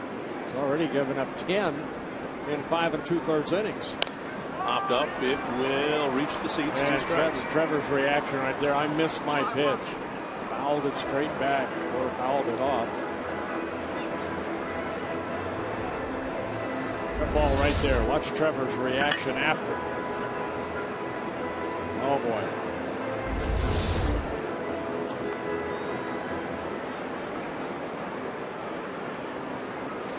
.100 for Buchholz. And now 0-2 to Plouffe. Trying to strand 2 more runners aboard. The Twins have left 7 men on through 5. And Ross will go to the mound. You know, that reaction from Trevor just reminds me again of the run that Ortiz was on over the last 2 games when he got his pitch and he didn't miss it. And to me, that's remarkable to have that many hittable pitches and hit them all the way he did over 2 games. Even though Perkins struck him out, remember he had a couple of swings that he fouled the ball straight off, and he kind of gave that look of, oh boy, I missed that because this guy is nasty out there, and then Perk ended up striking him out on a 95-mile-an-hour fastball. Now an 0-2 pitch to Plouffe. Breaking ball, tap foul. Nice play by Joe Vavra down at third base. He'll be giving that away as a souvenir.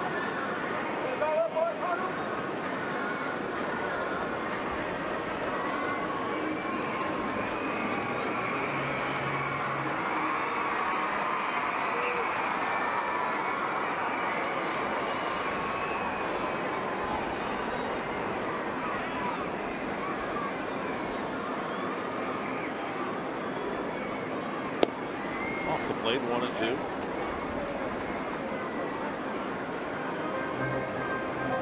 Two extra base hits last night. Double to right center and a home run to left center. He's trying to take advantage of the 1-out double by Escobar and the intentional walk to Mauer. Watch Ross behind the plate again. Where's he moving? Outer half of the plate. And he tried to do what Suzuki did so well when he had his base hit last inning. Got a couple strikes on him. Buchholz left the pitch out. Suzuki shot it into right field. See Ross sitting away, and that pitch away. Elevated and just a little bit. It looked like that's what Trevor was trying to do. Take it that way. Just got underneath it. Again outside. Bauer picked off. Smart play by the Red Sox. And they, Joe Mauer and Scotty Alger are motioning that this might be reviewable. Reviewable, yep. Here comes Ron Gardenhire. Red Sox aren't even leaving the field. First base umpire Sean Barber made the call. Yeah, they were heading to their dugout, but home plate umpire Chris Guccione kind of caught them in between and said, "Hey guys, might be reviewable here." Yeah, this is a good play right here.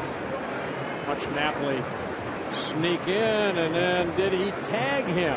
No, he never touched him. You could see the back swipe by Napoli because he realized he didn't touch him with the first swipe. Right, and then he went back to try to get him. It's too late.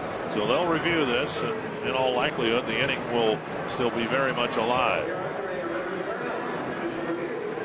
That's just a good play, and it's set up a pitch in advance. Obviously, the first baseman has to be aware of what's going on. You put a play on that when you're already ahead of the hitter. You can afford to pitch out of the strike zone, and if the guy swings and misses, the inning's over anyway.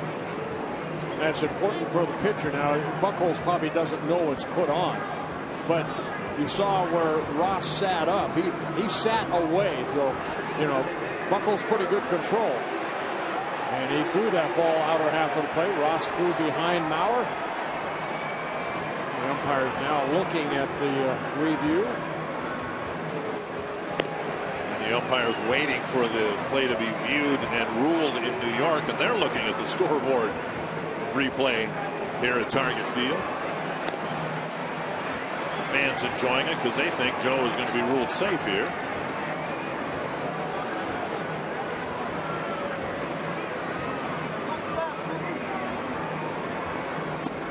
Baseball, what they should do is show it on the scoreboard like that and then let the fans decide with a red card or a white card whether he's out or safe. I wonder how many challenges the road team would win. Unless we had a very important delay or a challenge in Baltimore in the 9th inning, a stolen base attempt where the runner was ruled out initially. Replay. Challenge was successful in ruling the runner safe at second, and 2 batters later Miguel Cabrera hit a turnaround home run and the Tigers won instead of the Orioles. Not sure quite why this is taking so long.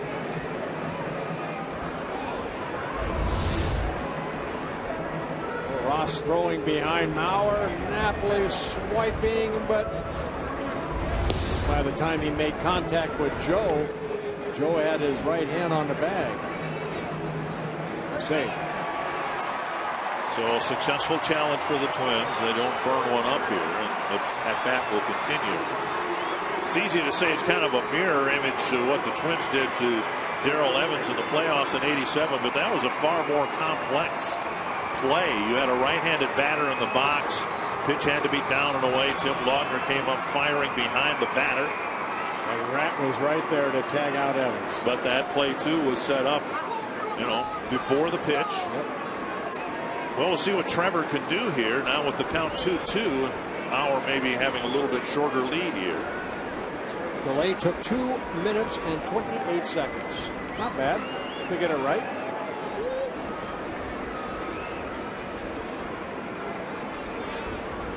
Two and 2 to Plouffe.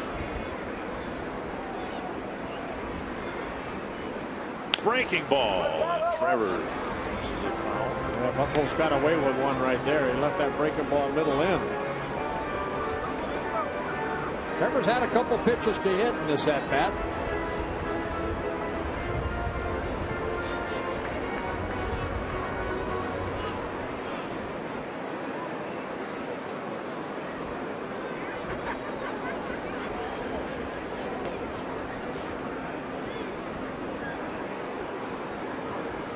Another 2-2. It's blocked by Ross. It's a full count with Colabello on deck. Plouffe walked his last time up.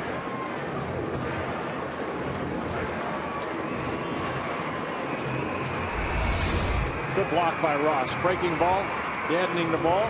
Now on a 3-2. Runners will be off with the pitch. Good speed at second and Escobar.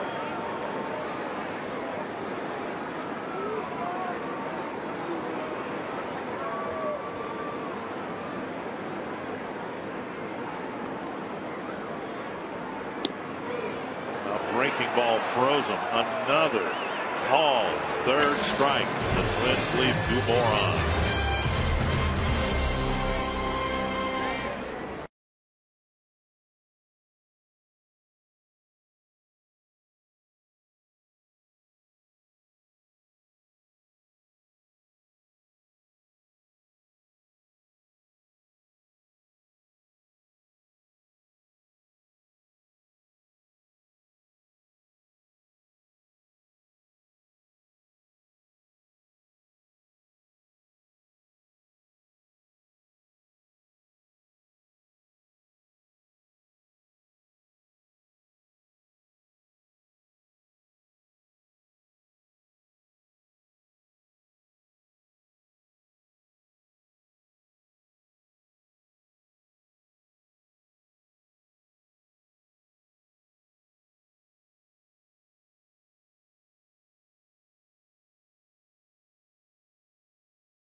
Twins up by a pair. Some offensive help for Phil Hughes. A big 2-run home run off the bat of Chris Parmley. His second 2-run home run of the series. One that for the Twins here a couple nights ago in an 8-6 victory. And Phil Hughes, 6 very good innings. Season high 8 strikeouts for Hughes. Just allowed a run in the 4th inning on 3 hits. 97 pitches, 74 for strikes for Hughes. First one out of the bullpen will be Jared Burton. He worked here Tuesday, 1 shutout inning. Had a couple strikeouts through 10 pitches, 9 for strikes. Making his 17th relief appearance. Phil Hughes has now gone 119 batters faced without issuing a walk.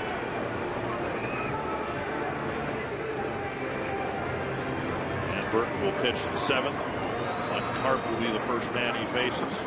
I asked Jared this morning, said, other than the weather, what's changed for you? He goes, in essence, he said it was the weather. He says he has to do a lot of stretching and try to get himself ready to pitch. It's a first pitch strike. And we've seen a much more effective Jared Burton the last few times out. And he said early on the cold really impacted his shoulder. Just off the plate 1-1. Remembering that a couple of years ago Burton had shoulder surgery and the Twins were very cautious with him about pitching him back-to-back days. They wanted to be careful with him, and he said he didn't have any pain in the shoulder. This one hit to center, and Hicks coming in to put it away, 1 down. But on those days when this is hardly a balmy day today, but when it was in the 30s, he just couldn't get his shoulder loose, and we saw him with control issues because of that, and just not being able to throw the ball where he wanted to. Well, he's pitched very well over the last 6 outings. He's worked a total of 5 1/3 innings. He's only given up a couple hits with 6 strikeouts. I think too, he's gone to that fastball more too. He's got a great changeup, but that fastball right there. And Hicks will get another chance. Ross quickly becomes out number 2. It just looked like to me in the middle of April, those couple outings he had against the Oakland A's here in Toronto, where he gave up 3 runs and 4 runs. That grand slam he gave up to Lowry. He just was falling behind because of the changeup, but now he seems to be more aggressive. He's doing a better job. There's not been a ground ball out yet by the Red Sox. All fly ball outs. Couple of quick outs, and now getting ahead of Middlebrooks, and this might be a factor because the Twins bullpen is still thin. It's been overused. A high fly to left. Another fly ball out. 6 pitches so far in the inning. 3 fly ball outs, and Burton might be in position to pick up some more outs in the 8th.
follow every Twins game with MLB.com @bat on your favorite mobile phone or tablet. Get live look-ins, instant replay, scores, stats, audio, and the free MLB.tv game of the day. Download at the App Store or visit twinsbaseball.com today. Well, both starting pitchers did a good job. I thought. You know, Hughes, 6 very good innings, just allowed the 1 run. Clay Buchholz, he battled today. 6 innings, gave up 10 hits. That 1 inning, you know, he made that mistake to Parmelee for the 2-run home run. Other than that, he was walking a tightrope, but he worked out of it. Craig Breslow, first one for the Red Sox out of their bullpen, making his 11th appearance. Started the season on a disabled list, had kind of a tight left shoulder, activated on April 9th. Making his 2nd appearance. He worked here on Tuesday night. I checked with him before the game today. Yeah, everything feels good. He just had to start his season a little bit late. And was a key guy for the Red Sox last year. He was with them a few years before when they won the World Series. He was called up for some time. Never did get into a game for the Red Sox, and yet they gave him a World Series ring. But now he's got one that he's going to be very proud to wear. He was instrumental in their World Championship season last year. Yeah, 61 relief appearances last year. An earned run average of 1.81. 60 innings pitched, 49 hits allowed last year. Colabello off the end of the bat, foul. 0-2. Remember when we were in Boston last year? I think you were on that road trip last year, weren't you? I never. It depends maybe what other cities were on that road trip. I think I went to Boston. You did go to Boston. Remember when Hanrahan blew his elbow out and the Red Sox were in a pickle because they didn't have a closer, and Breslow's name was brought up because he'd been pitching effectively. Close pitch. Colabello takes it for a ball, but the Red Sox felt that. Look at this, where it missed if it did. Twins have had too many called third strikes the last 2 games. Colabello nearly got rung up there again.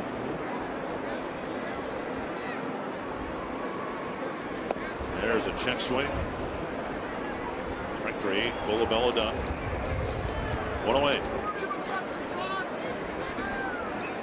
So 1 away, and that'll bring up Kubel. But the Red Sox felt that Breslow was better suited where he was in a setup capacity, and they went with Uehara, and the rest literally is history. Uehara with a closer season for the ages. Casey Fein up. That's good to see. Jason Kubel with a single in 3 trips. Inside, ball 1.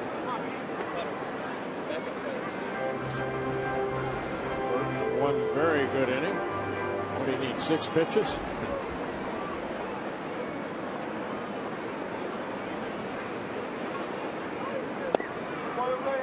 And now 2-0, and there's the Red Sox shift again with Bogarts moving back to a conventional spot for him, and Middlebrooks playing where Pedroia would normally be playing, and Pedroia receding into short right field. 2-1.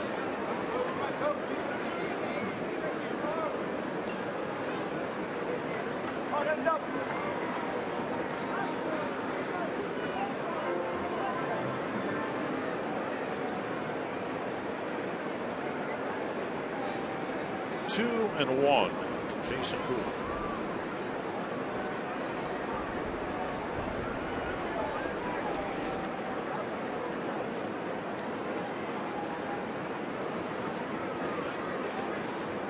Just 1 home run hit, and it came early, April 9th, here against Oakland.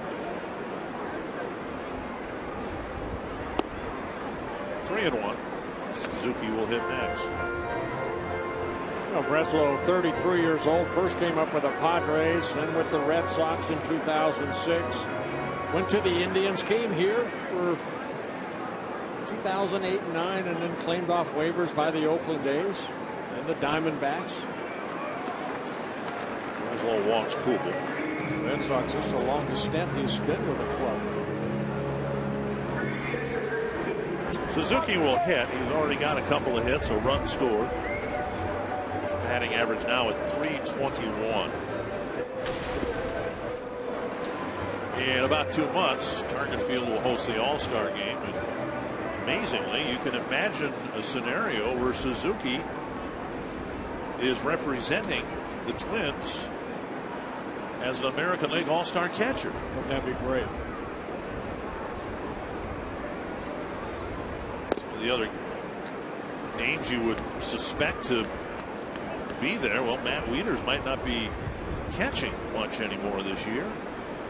Salvador Perez has recovered from a slow start. He's hitting .275 right now, so he might even be the starting catcher.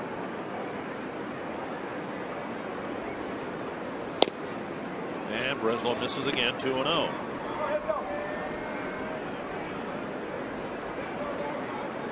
Plausible that A.J. Pierzynski could be a catcher.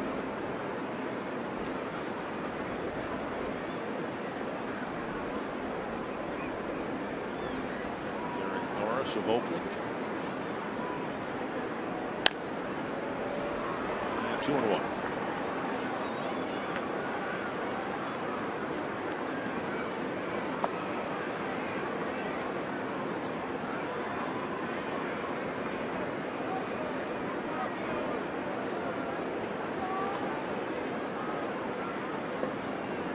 Were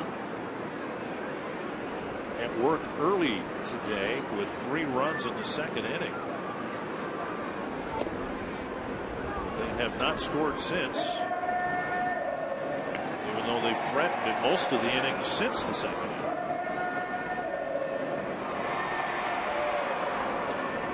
They've had a runner in scoring position in every inning since the second, except the third. Yeah, 9 men left on base. 3-1 with Parmelee on deck. Popped him up to center. Bradley with the catch, out number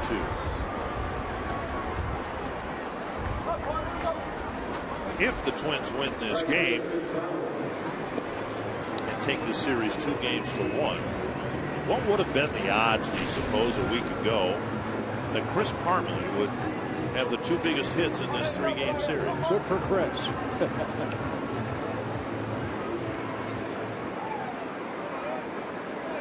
His home run here 2 nights ago, a walk-off winner, came against a lefty, Andrew Miller.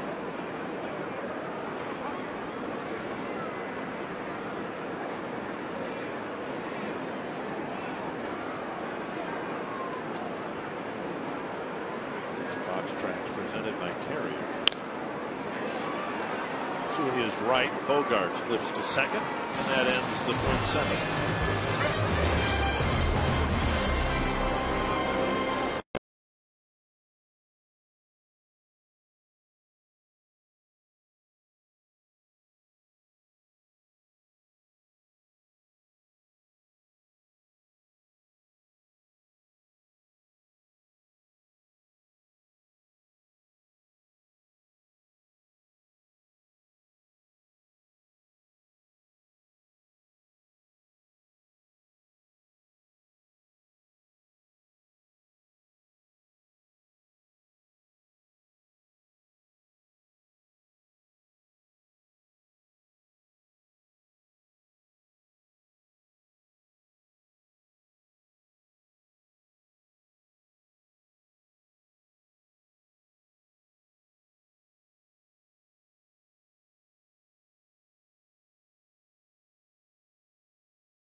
Up here, win this series 2-1. Good to see Casey Fiend out on the mound again. He had to miss a couple of games after his final appearance in the Tiger series. Yeah, Victor Martinez hit that ball right back at him, ended up hitting him in the back of the right shoulder. Able to get him out though at first base as he kind of lobbed it over there. He got hit on the right bicep and picking up the loose ball and getting what remains a very big out. Getting Victor Martinez to get out of that inning. Chris Colabello did a nice job picking up a short hop at first base. So we'll see how Fiend fares here, facing Jackie Bradley Jr., Dustin Pedroia, and Xander Bogaerts. A couple times this year, Fiend's been hitting with balls up the middle. Remember Chicago, he got hit in the ankle. And the line drive up the middle. Bradley struck out twice.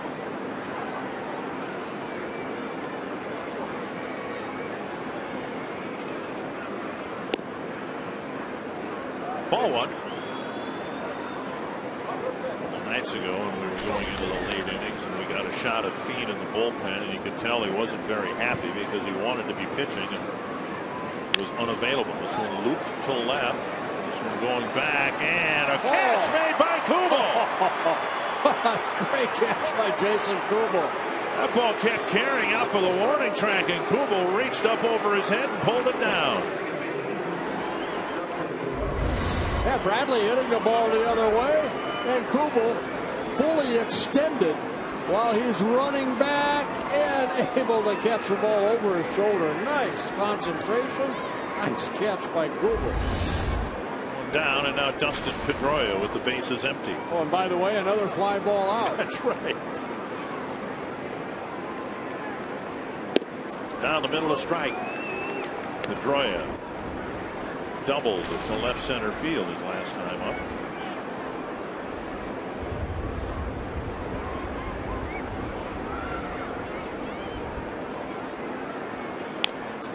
Chopped foul. 0-2.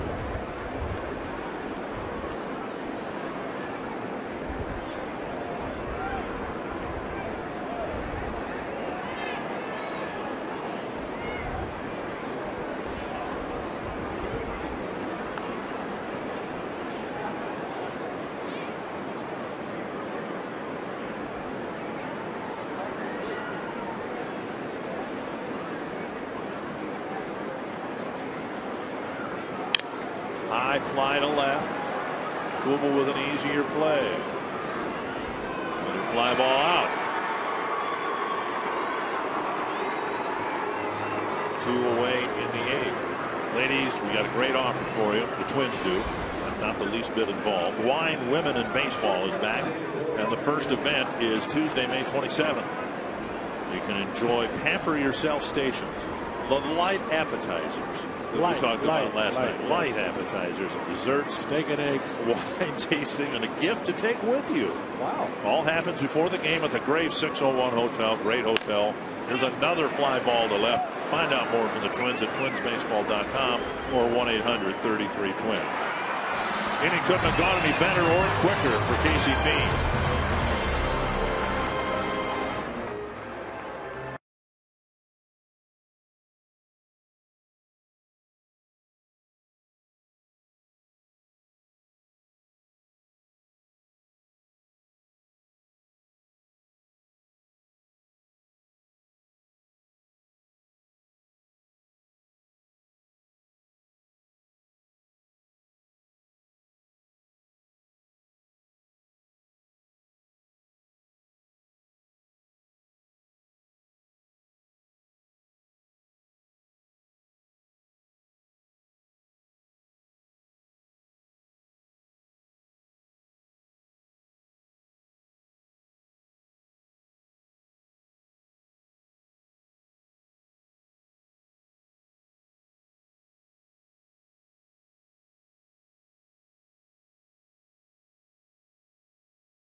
Hi, I'm Anthony LaPanta with the Mall of America update. This weekend, the Seattle Mariners are in town to do battle with the Minnesota Twins, and we have all 3 games on Fox Sports North, starting with the series opener Friday night. Join us at 6:30 for Twins Live, and then 7 o'clock. First pitch is Robinson Cano and the Mariners pay a visit on the Twins. Now let's go back to the ballpark. Dick Kramer and Bert Weiler.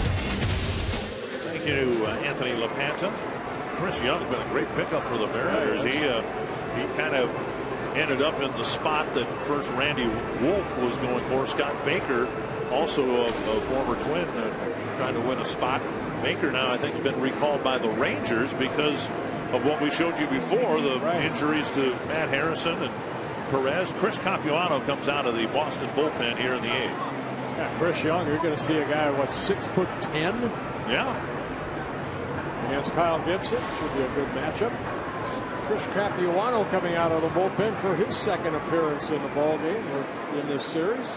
He worked an inning and 2/3 here on Tuesday night. A couple hits allowed, a couple walks, a couple strikeouts. No runs. Hicks 0 for 2 with a walk. He's had some pretty good at-bats here today. Competitive at-bats. And he takes ball 1. Twins need Aaron Hicks to figure it out and give them good at bats. The outfield defense is much weaker with Hicks not in center field. And to the extent we're hopeful of a much better pitching staff, wherever the Twins are right now on the improvement scale from a year ago, it would be much better with better outfield defense. Yeah, better numbers against left-handed pitchers for Aaron Hicks.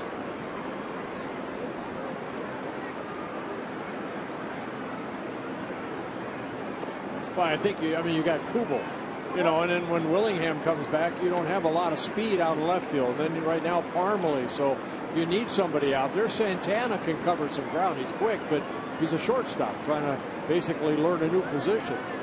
Well, Santana, 23 minor league games he played in center field, but mainly in infield. 2-1 to Hicks. Check, swing, foul, 2-2. So I agree. You want Aaron Hicks to succeed. Sam Folds still bothered by the concussion, so he's going to be out for a while.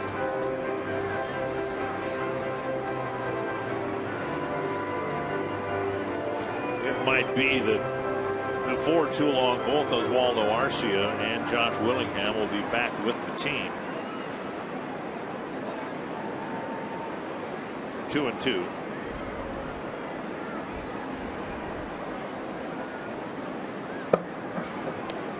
All third strike. 1 down. Escobar will bat. We have the AT&T fan photo of the game. You can tweet your photo to #NorthFanPhoto for a chance to be shown in an upcoming broadcast brought to you by AT&T. The Bearcats. Beautiful view of the stadium. The Target Field. Sounds like a fraternity of some sort. There's Escobar to right field. Gomes retreating, and he makes a nice sprawling catch on the warning track.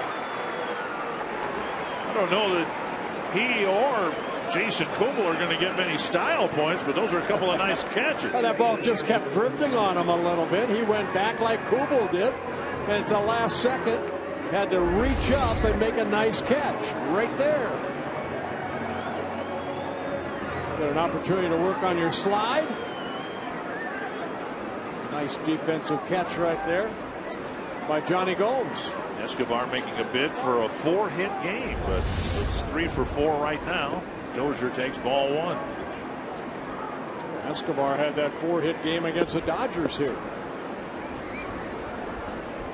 back in late April.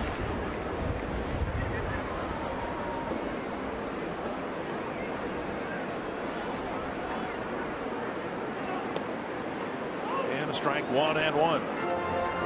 That's Brian Dozier's 27th birthday. I'd say you and I should sing happy birthday to him, but we've gotten to the 8th inning of this game without it, so we'll just And we're up. Let's leave it alone. And Brian might replay this game somewhere and have to hear it.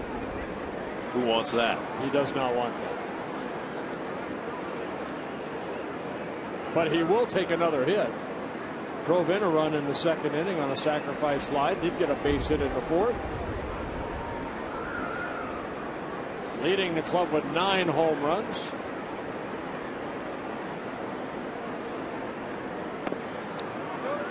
And Dozier takes all 3.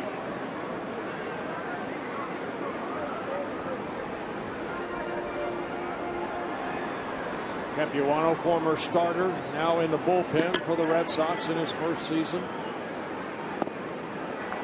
And Dozier takes a walk, and we'll see if he tries to steal a base here with Mauer coming in.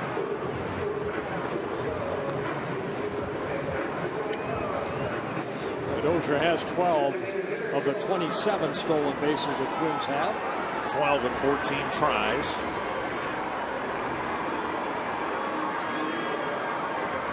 A bit of a different challenge with Capuano, a left-hander on the mound.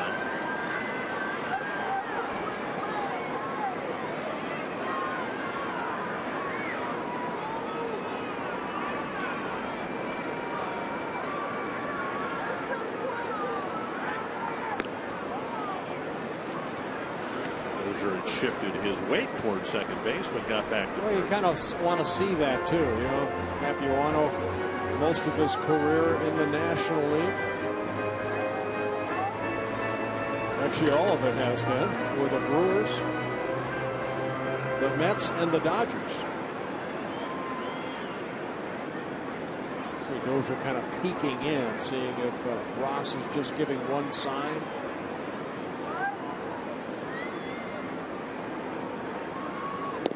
Off the plate, ball 1. Well, Capuano just in a staring contest with Dozier at first base. Yeah, he looks like he would be tough to try to steal a base against. Watch Dozier, if we're going to keep on him, he'll kind of peek in. And a lot of times what base runners look at is once that pitcher looks in, see if you see maybe a wiggle or maybe more than one finger. Like to run if you're going to run on a breaking ball or a changeup. That's one thing Ron Gardenhire has said that Dozier's done a much better job of, and it's all part of your head being in the game, thinking about situations, being aware of situations, and knowing when to try to steal a base, sensing when an off-speed pitch might be coming. He's peeking.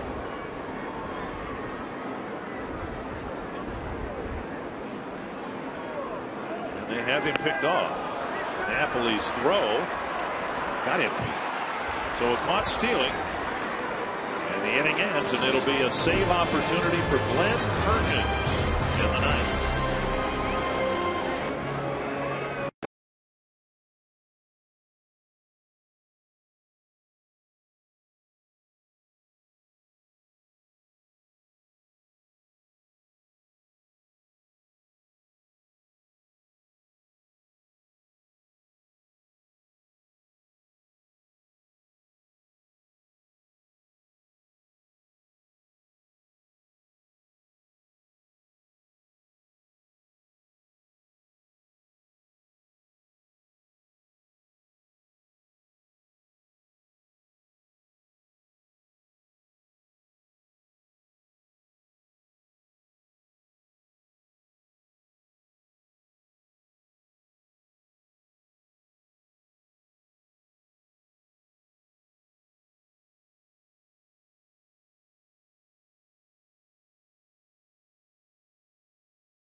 Welcome back to Target Field, where the Twins will try to close this one out and win a series against the Boston Red Sox. I'm Jamie Hurst, reminding you to stay with us after the final out of the game for Twins Live, presented by CenturyLink. We'll break down Phil Hughes' 5th straight quality start, hoping for a 5th straight win for Phil Hughes. We'll also look at Chris Parmelee powering the Twins with another 2-run home run today. We'll get some player reaction for you, and we'll go inside the Twins clubhouse to hear from manager Ron Gardenhire and get his thoughts after what hopefully will be a quick top of the 9th here, guys. Yeah, let's hope so. Thank you very much, Jamie. Perkins did not get the save here and win the other night, but he did pick up the win. He was on the mound at the top of the 9th inning, shut down the door for the Red Sox, and then Parmelee hit the 2-run home run. He struck out Ortiz in that game, and Ortiz jumps on the first pitch and spanks a single. And he's at first now for Napoli. And here comes Herrera, going to pinch run, for Ortiz. Shoot.com trivia question: which players hit the most home runs in a season against the Twins? Got to be Jim Thome, isn't it? 7 of them against Rick Reed in 1 year. We'll laugh about it now. Herrera running for Ortiz as the Red Sox try to get it tied up. So we've seen the last of David Ortiz in this series. We've seen enough of David Ortiz in this series. Here's Napoli. Fouled away. In the game here 2 nights ago, Perkins did get the win. He was the first Twins pitcher to retire David Ortiz. He struck him out for the 2nd out of the 9th. And then he finished the 9th by striking out Napoli. And each batter, the time called here, we've got an issue. We've got a baseball that maybe popped out of the Boston dugout. Each batter, first Ortiz, who got the base hit, and now Napoli, he fouled one away, jumped on the first pitch. 1 strike for the Red Sox first baseman. Suzuki sitting inside, and a good high fastball right there. It's strike 2.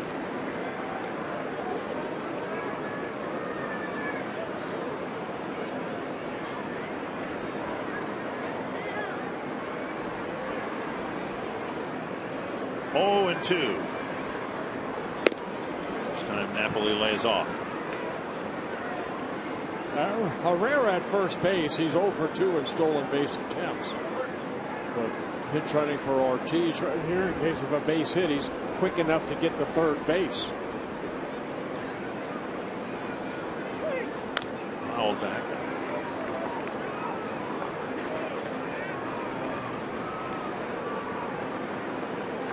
Perkins, strikeout pitcher, 25 strikeouts in 17 and a third innings coming into this outing, his 18th appearance.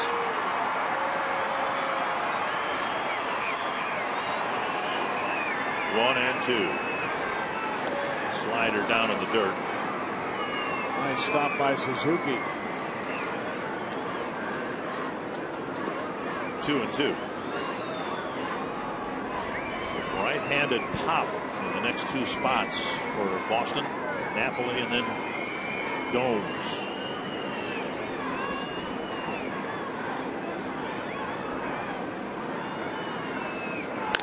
Popped up. Labello near the railing, but on the roof of the Twins dugout. New team in town, the Seattle Mariners. It's Young against Kyle Gibson. Yeah, Seattle hovering around 500. They started off really strong. They kind of went through a little spell. They're playing better baseball as of late. Twins haven't done well against the American League West, losing all 3 games to Oakland. Another 2-2. Struck him out with a slider down and in. Good location there. And that'll bring up Johnny Gomes.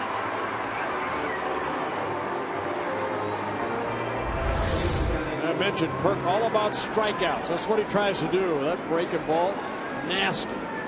Looks like a fastball, and the bottom just drops out of it. Good hard slider. Your pitching coaches or managers talk about tilt on a breaking ball, angle on a breaking ball, and you saw a lot of downward movement on that slider. Yeah, when I see sliders like that, I automatically think of Steve Carlton. He had one of the nastiest sliders. Away ball one to Gomes. Gomes 1 for 3, a fly ball, a single, and a strikeout. Red Sox started the day a half game out of first in the American League East, essentially tied with the Yankees behind Baltimore. 1-0. Foul back. You know, and we all thought the American League East is just going to be a monster division in the American League, and so far it's not played out that way at all. The best way to judge divisions is to look at head-to-head competition, and you can make a case that the toughest division in the American League right now, the American League Central, based on divisional records. That's to center. That's trouble. And Hicks comes in, and it's a bloop base hit for Gomes, and now Karp will come up with the tying run on base. Yeah, Gomes kind of jammed himself right there, and able to hit a flare in the center field. What he did in the 4th inning against Hughes. And his bat shattered. Short, compact swing. Bench players Victorino, Pierzynski, and Sizemore available, but Mike Karp gets a chance against Perkins. Pulled through the hole to right, a base hit. Herrera around third. He's going to be held, and the bases are loaded with 1 out, the tying run in scoring position. Well, Karp gets his 2nd hit of the ball game, jumping on that first pitch. Ross will hit. 1 for 3 on the day.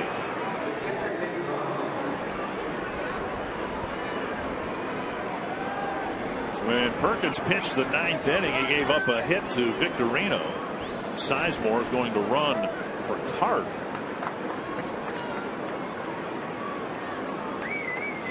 Both moves made by John Farrell, not for pinch hitters, but for pinch runners. When Perkins faced the Red Sox in the 9th inning 2 nights ago, he gave up a hit to Victorino and got Pedroia, Ortiz, and Napoli. 3 more singles here in the 9th, only 1 out. Get a ground ball right here. Haven't had a ground ball out all good day time long. to end it right here. Karp been bothered with that ankle. Might be a little slow getting down to first. Strike on the outside corner. Ross singled, leading off the 3rd, and hobbled his way to the bag. Since then, a strikeout and a fly to center. No quick trip to the mound. Hopefully there will not be one by Rick Anderson or Gardy.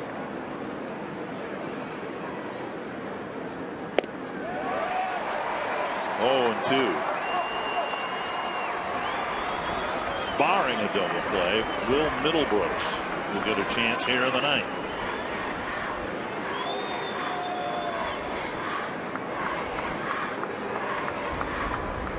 Stay with a fastball. Does he go to that slider? He stayed with the fastball. A big strikeout right there for Glenn Perkins. A lot of kids in attendance here today, and I heard the chant, strike him out, strike him out. That's exactly what he did.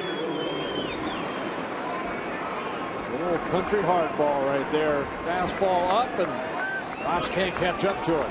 Middlebrooks with a couple of strikeouts and a fly ball. To the right side and through, a base hit. Gomes being waved around. Parmalee's throw to the plate. Not in time, and the Red Sox have tied it up with 4 singles in the 9th inning. And throughout this inning, the Red Sox jumping on the first pitch from Perkins. Well, you're looking dead red. You're looking fastball, and that's exactly what Middlebrooks got right there. Karp got it. Right here, fastball away, and Middlebrooks just shoots it to right field between first and second. Parmalee comes up, has a little trouble right there, double clutches. I think even a good throw, Gomes would have scored anyway.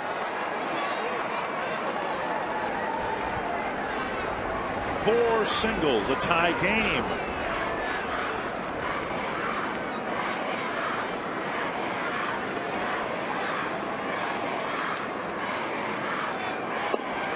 One and one.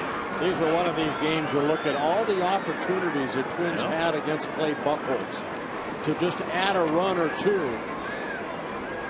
Middlebrooks comes up with bases loaded, 2 outs, jumps on that first fastball for a big 2-run single. Up and in, 2-0.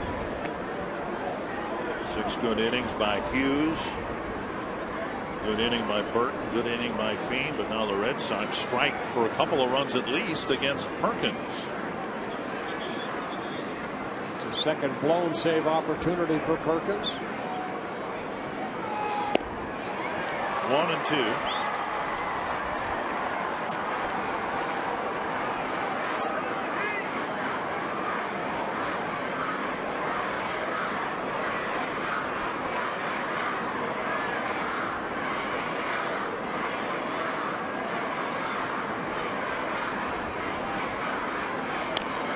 Remember, we were talking last night, Dick, about a starter. You know, you go 9 innings, you give up a game-winning home run like, you know, that Parmelee had, and you feel bad.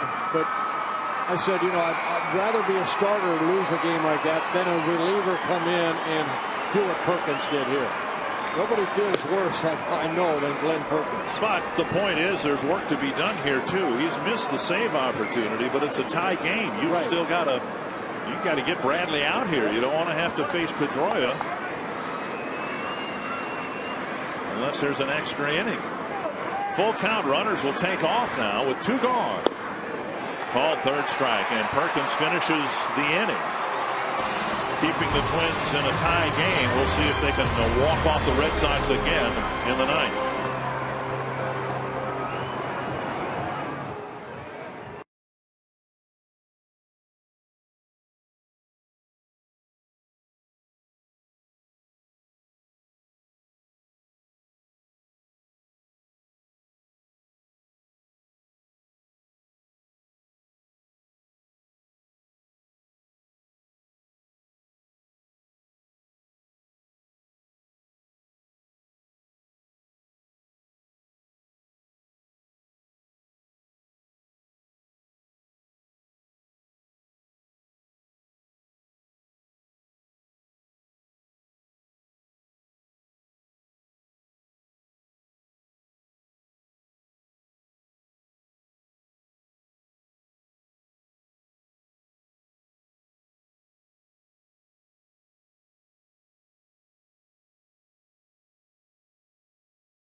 And a finish.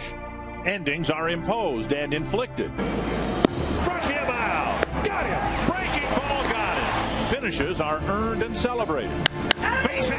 Dozier to third. They're going to wave him around. Hunter's throw is airmailed to the pitcher, and Pinto delivers the game winner. It's the last word, the closing act, the final step, the whole point. We don't remember the start. We never forget the finish. A deep drive to right. Oh, the home run. Chris Parmelee with a walk-off winner. Andrew Miller took the loss in that game 2 nights ago, and he's on the mound to pitch to the Twins in the bottom of the ninth to face Mauer, Plouffe, Colabello. Yeah, Miller making his 20th relief appearance. He's worked 16 2/3 innings. He is a strikeout pitcher. Like Glenn Perkins, 25 strikeouts, only 4 walks.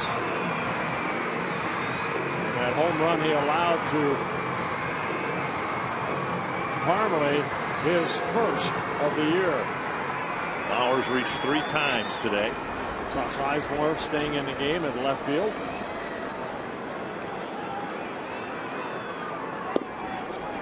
Strike one. Parmalee's walk-off, the first walk-off win for the Twins this year. And just the 4th walk-off home run in the history of this ballpark. 1 strike to Mauer. Fouled away, 2 strikes. Yeah, Miller at 6'7", outstanding fastball, mid-90s, hard slider, mix an occasional curveball and a changeup.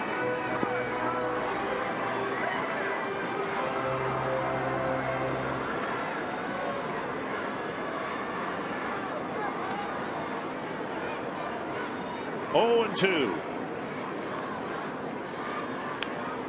And Joe waited and fouled it back.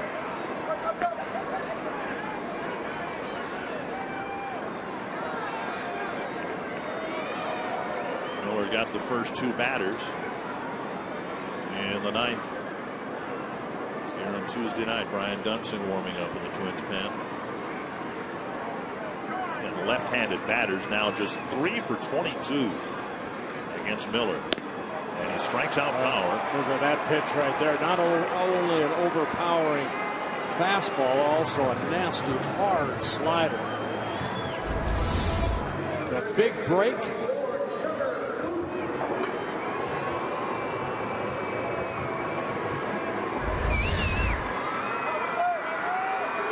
Here is Plouffe. 0 for 3 with a walk today. A couple of extra base hits last night. Plouffe hit a home run in the 9th inning last night. See if he can do it again here. A high fly to left. Sizemore over a few steps. Out number 2. They'll bring up Colabello. Well, it's been a storybook year for Chris Colabello. Making the team out of spring training. By now you probably know the story. The unusual route he took to the big leagues. Making his first start against the Red Sox from Framingham, Massachusetts, now living in Milford, Mass. So what you're leading up to it. I'm trying. I'm trying. This would be a nice chapter to add to the book, wouldn't it? Look for the fastball. Squirted toward Pedroia. And Miller has a quick bottom of the 9th, and we'll have an extra inning here at Target Field.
All season long, Jack Link's Beef Jerky. Feed your wild side. Twins leading 3-1 going into the 9th, but the Red Sox get 4 singles against Glenn Perkins to tie it up. Twins retired quickly in the bottom of the 9th, so now Brian Dunsing will try to get us to the bottom of the 10th in a tie game. Yeah, Brian Dunsing worked here on Tuesday night. He faced 2 batters, gave up the RBI single to David Ortiz in the 7th inning, and then walked Mike Napoli. That was the inning that the Red Sox put 3 on the board. Matt Carrera came in after that and walked the batter. So Dunson making his 15th appearance. Hopefully we'll have a clean 1-2-3 top of the 10th. Remember, David Ortiz taken out of the game, so the scheduled batters are Pedroia, Bogaerts, and Herrera.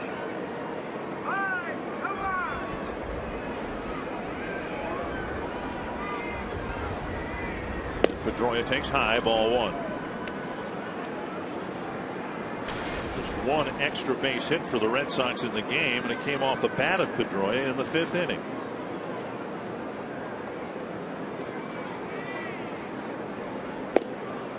Two and oh.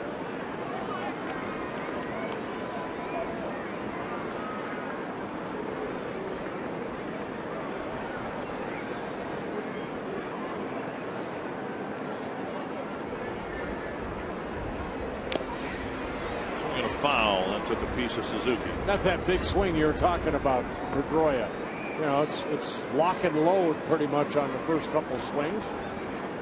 But that's all right. Mm-hmm. You know, that's why he's hit as many home runs as he has. And got a different approach with 2 strikes than he does with no strikes. 2-1 for Dunson. To center and hit hard. Hicks turns around one way, then the other, makes the catch one away.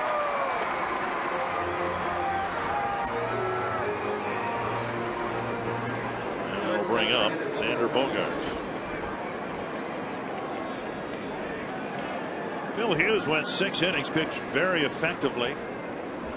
Had 3 1-2-3 innings. That he wasn't pitching in the 7th might have something to do with the at bat he had with Bogaerts in the 5th.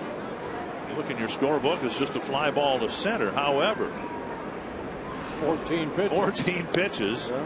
And Hughes right on that dividing line maybe after 6 innings. And if he hadn't spent so many pitches getting Bogaerts out in the 5th, he might have been asked to go another inning. This one lifted to right. Normally back and playing the ball well, playing the wall well. It's nice having somebody out there who's got a little bit more experience. You can see him glance at the wall once, taking his eye off the ball and then making the catch. A couple of lineouts here in the 10th inning. Yeah, Bogaerts taking that ball the other way, and good concentration, as you mentioned, Dick. You can see him look back. I know I'm near the wall. I can feel that dirt underneath my feet. Reaches up as he makes the catch, bangs into the wall. Nice play. Ball one to Herrera. John Farrell making the move to get Ortiz off the field, down a couple of runs after his leadoff single in the 9th. A strike to Herrera.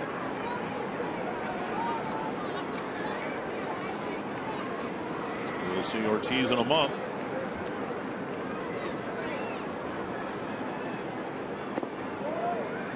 Two and one. Herrera traded over from the Colorado Rockies over the winter. Career .265 hitter with the Rockies, up and down for 5 seasons.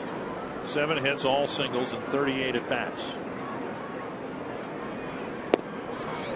So doesn't want to walk him with Napoli on deck.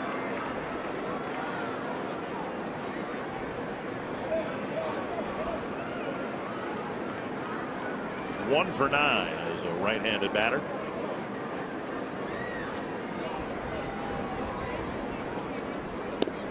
Three and two.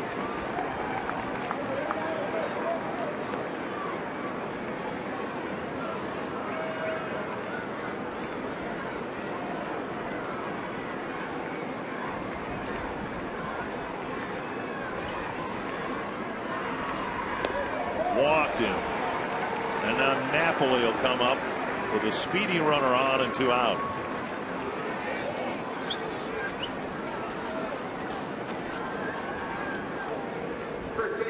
Type of mistake you hope doesn't cost you a ball game. Yep. Napoli 0 for 4. Hit 3 pop-ups to Brian Dozier and then struck out swinging against Perkins.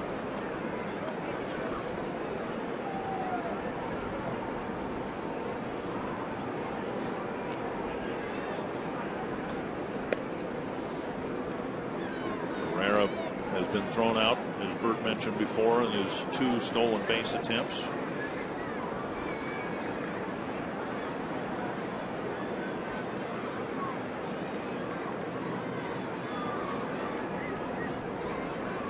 Big swing on an off-speed pitch, 1 strike. That's a bit of a redundancy, I guess, with Napoli at the plate. Every swing's a big swing. He does not get cheated.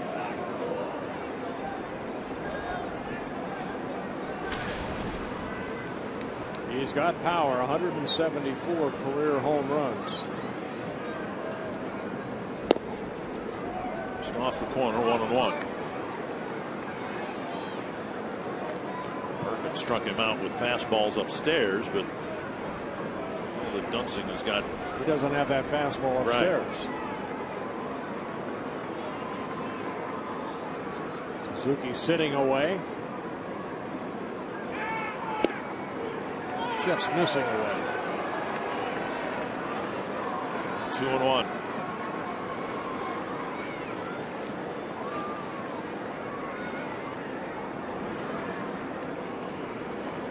Sox closer Uehara warming up in the event they take the lead.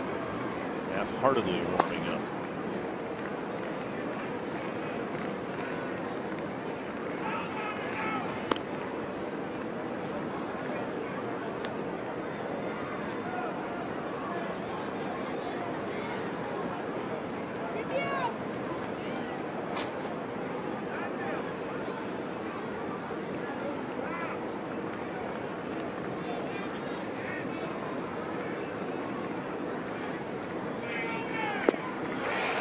Front of the off-speed pitch, 2-2. Good change-up right there.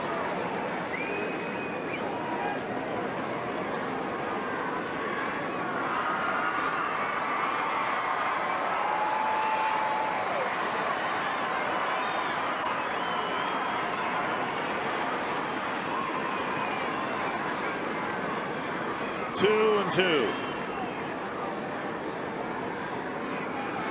Check swing. Did he go? Strike 3. And Dunsing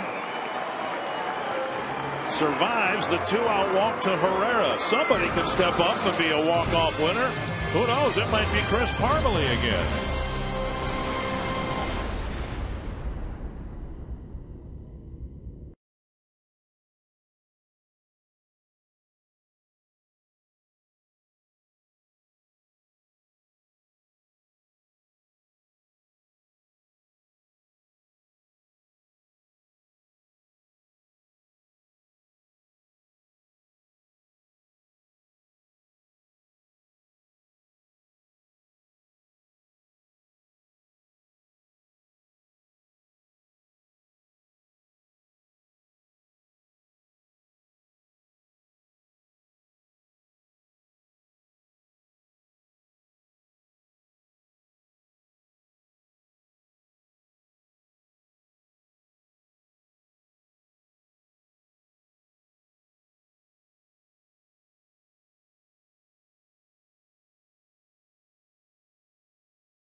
Three in the third inning thanks to Chris Parmelee's 2-run home run. Later in the inning, it was Brian Dozier hitting a sacrifice fly. That gave the Twins a 3-0 lead. Phil Hughes, 6 outstanding innings. 8 strikeouts, a season high, allowed 1 run. That coming in the 4th inning to the Red Sox. Glenn Perkins looking for his 11th save instead. Gets his second blown save opportunity as Boston tied it in the top of the 9th with a couple runs. Eduardo Nunez will pinch hit for Jason Kubel. Kubel had gone 1 for 3 with a walk, with Miller still in the ball game for Boston. Strike on the outside corner. Yeah, Miller threw only 6 pitches in the 9th inning. All of them strikes.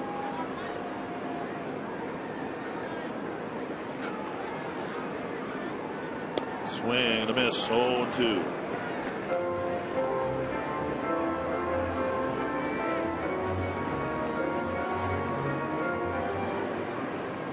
Nunez, Suzuki, and Parmalee do up.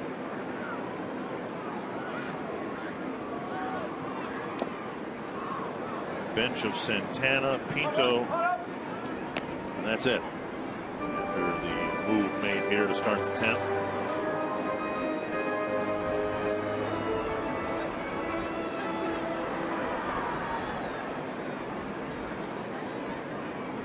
One and two.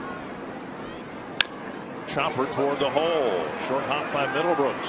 One down. And that'll bring up Suzuki.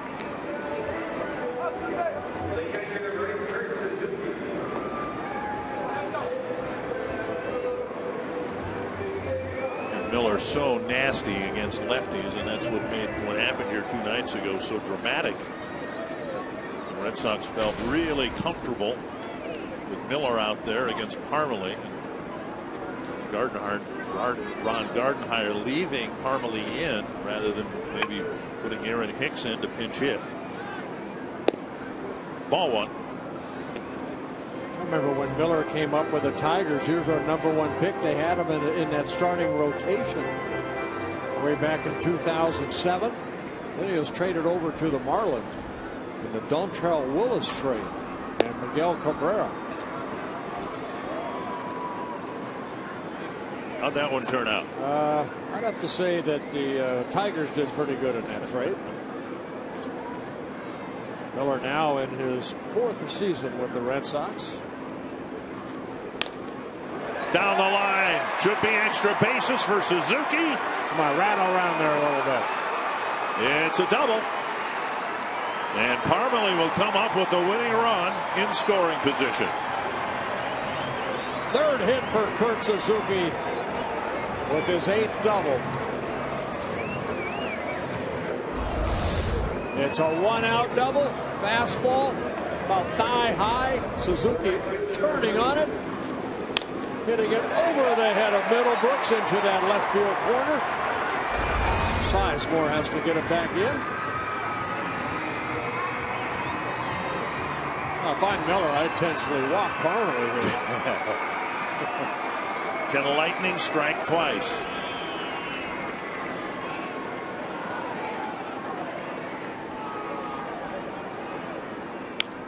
And Parmalee ready for that first pitch fastball. Well, here on Tuesday night, on the 2nd pitch he saw from Miller, that 2-run home run, the Twins won the ball game 8-6. A walk-off home run for Chris Parmalee. 1 strike. All he needs is maybe a base hit here. Strike 2. That's the slider.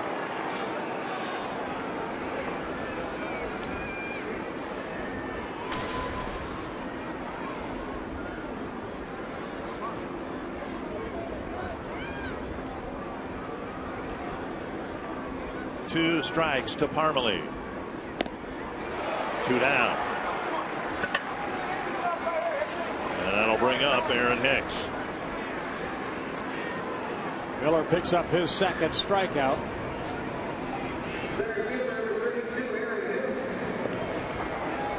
Hicks 0 for 3 with a walk and a run scored. Be ready for the fastball, Aaron Hicks.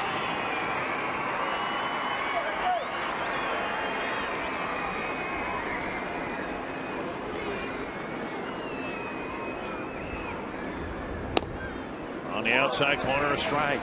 Suzuki getting a very healthy lead at 2nd base.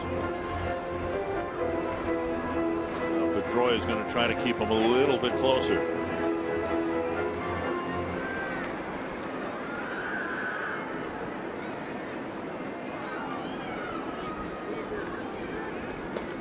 Ooh, backhanded by Ross, 1-1. fastball right there. That right off the webbing of Ross's glove.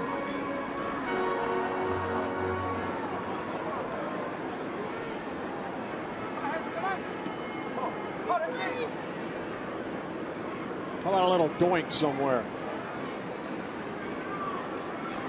1-1 to Hicks. Never foul. 1-2.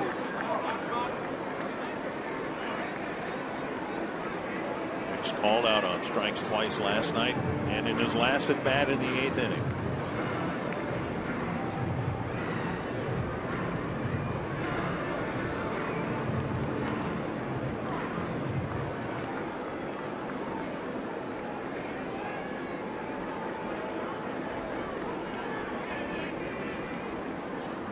One and two to Aaron Hicks. Not sure how, but he took that pitch. That's a nasty slider there. 85 miles per hour, and it's very much like the pitch Dunsing threw to, or Perkins threw to strike out Ross. 2-2.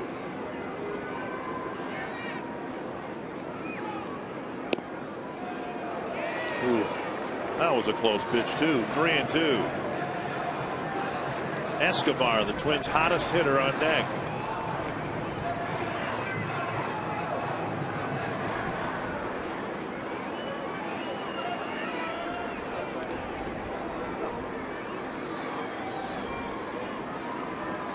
And Ross to the mound.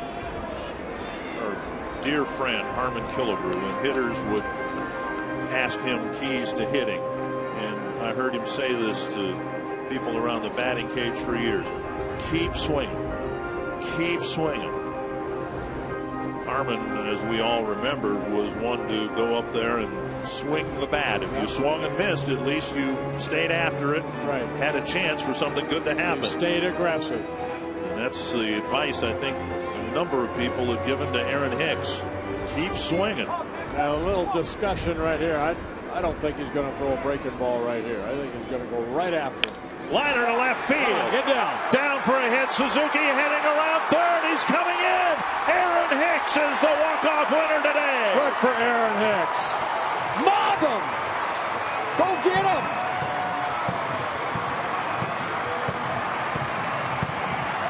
Aaron Hicks needed that mob more than anybody on the Twins ball club.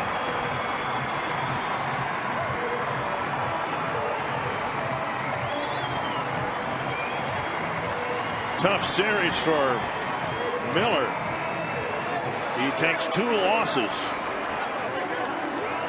2 walk-off losses to the Twins. That has to feel good for Aaron Hicks.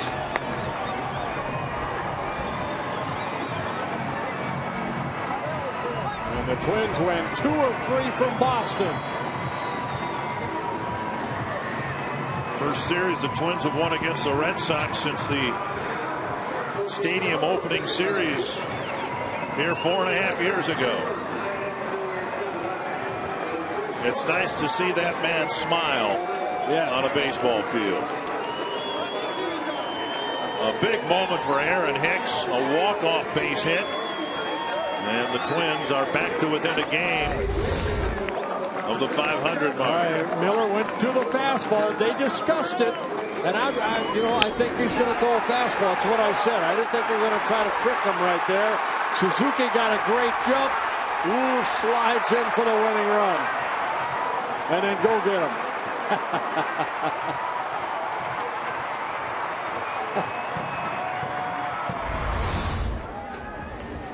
The Twins with 2 dramatic wins, 2 walk-off wins against the defending world champions. They continue to have impressive series against some of the best teams in baseball. Nice series win over the Detroit Tigers in Detroit, and this homestand gets started with a series win over the reigning world champs. And Brian Dunsing picks up the win in relief, and let's go to Tom Hanneman. Dick, thanks so much. Today it was Aaron Hicks' turn to walk off a win for the Twins. Coming up on Twins Live, we'll break down the entire afternoon. Phil Hughes, a terrific performance. We'll hear from Ron Gardenhire. Twins Live coming up next.